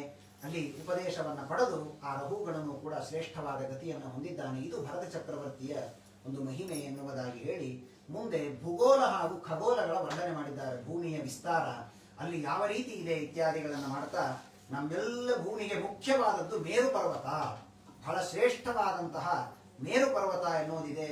ಇದು ತುಂಬಾ ಎತ್ತರವಾದಂತಹ ಪರ್ವತ. ಅದು ಹೇಗಿದೆ ಅಂದ್ರೆ ವಿಚಿತ್ರ. ನಾವು ಪರ್ವತಗಳನ್ನು ನೋಡ್ತೇವೆ, ಪರ್ವತ ಕೆಳಗೆ ದೊಡ್ಡದಾಗಿರುತ್ತೆ, ಮೇಲೆ ಹೋದಂತೆ ಹೋದಂತೆ ಚೂಪಾಗ್ತಾ ಹೋಗ್ತದೆ, ಸಣ್ಣದಾಗ್ತಾ. ಆದ್ರೆ ಈ ಪರ್ವತ ಹಾಗಲ್ವಂತೆ, ಉಲ್ಟಾ ಇದೆ, ಕೆಳಗೆ ಚೂಪಾಗಿದೆ, ಮೇಲೆ ದೊಡ್ಡದಾಗ್ತಾ ಬಂದಿದೆ. ಅಂತಹ ಒಂದು ವಿಚಿತ್ರವಾದಂತಹ ಪರ್ವತ. ಯೇಷಾಂ ಮಧ್ಯೆ ವಿಲಾವೃತಂ ನಾಮ ಅಭ್ಯಂತರ ವರ್ಷಂ ಯಸ್ಯ ನಾಭ್ಯಾಮ್ ಅವಸ್ಥಿತಃ ಸೌವರ್ಣಃ ಕುಲಗಿರಿ ಅಜೋ ಮೇರುರ್ದ್ವೀಪಾಯಾಂ ಆಸನ್ ಉವಾಹ ಕರ್ಣಿಕಾಭೂತಃ ಕುವಲಯ ಕಮಲಸ್ಯ ಮೂರ್ಧನಿ 32 ಸಹಸ್ರ ಯೋಜನ ವಿತತಃ ಮೂಲೆ 16 ಸಹಸ್ರಂ ತಾವತ ಅಭ್ಯಂತರ ಭೂಭ್ಯಾಂ ಪ್ರವಿಷ್ಟಃ. ಶ್ರೇಷ್ಠವಾದಂತಹ ಪರ್ವತ ಅಂತೆ. ಆ ಪರ್ವತಕ್ಕೆ ಸುತ್ತಲೂ ಮರ್ಯಾದಾಗಿರಿಗಳು ಅಂತ 4, ಸಾಮಾನ್ಯವಾಗಿ ಉದಾಹರಣೆಗೆ ತಿಳಿದಾದ್ರೆ ಮನೆಗೆ ಪಿಲ್ಲರ್ಗಳು ಅಂತ ಇರುತ್ತೆ, ಹಾಗೆ 10,000 ಯೋಜನ ವಿಸ್ತೀರ್ಣವಾದಂತಹ ದೊಡ್ಡ ದೊಡ್ಡ ಮರ್ಯಾದಾಗಿರಿಗಳು ಅಂತ ಇದೆ ಅಂತೆ. ಮಂದರ, ಮೇರು ಮಂದರ, ಸುಪಾರ್ಶ್ವ, ಕುಮುದ ಅಂತ 4 ದಿಕ್ಕುಗಳಿಗೆ 4 ಪರ್ವತಗಳಿದೆ ಅಂತೆ. ಅದಕ್ಕೆ ಅದು ದೂರದಿಂದ ನೋಡೋದಕ್ಕೆ ಹೇಗೆ ಕಾಣುತ್ತೆ ಅಂದ್ರೆ, ಅಗಲವಾಗಿ ಪರ್ವತ ಹೋಗಿದೆ, ಅದರ ಕೆಳಗಿರುವ ಈ ಪರ್ವತಗಳು ಅದಕ್ಕೆ ಸಪೋರ್ಟ್ ಆಗಿವೆ ಅಂತ ಅನಿಸ್ಬೇಕು ನೋಡೋದಕ್ಕೆ. ಮೇರು ಪರ್ವತಕ್ಕೆ ಯಾವುದೂ ಇಲ್ಲ, ಆದರೆ ಹಾಗೆ ನೋಡುವುದಕ್ಕಿದೆ ಅಂತೆ. ಆ ಒಂದು ಏನು 4 ಮಂದರ, ಮೇರು ಮಂದರ, ಸುಪಾರ್ಶ್ವ, ಕುಮುದ ಅಂತ 4 ಮರ್ಯಾದಾಗಿರಿಗಳು ಅಂತ. ಆ ಪರ್ವತದ ಮೇಲೆ 4 ಸರೋವರಗಳಿದೆ ಅಂತೆ.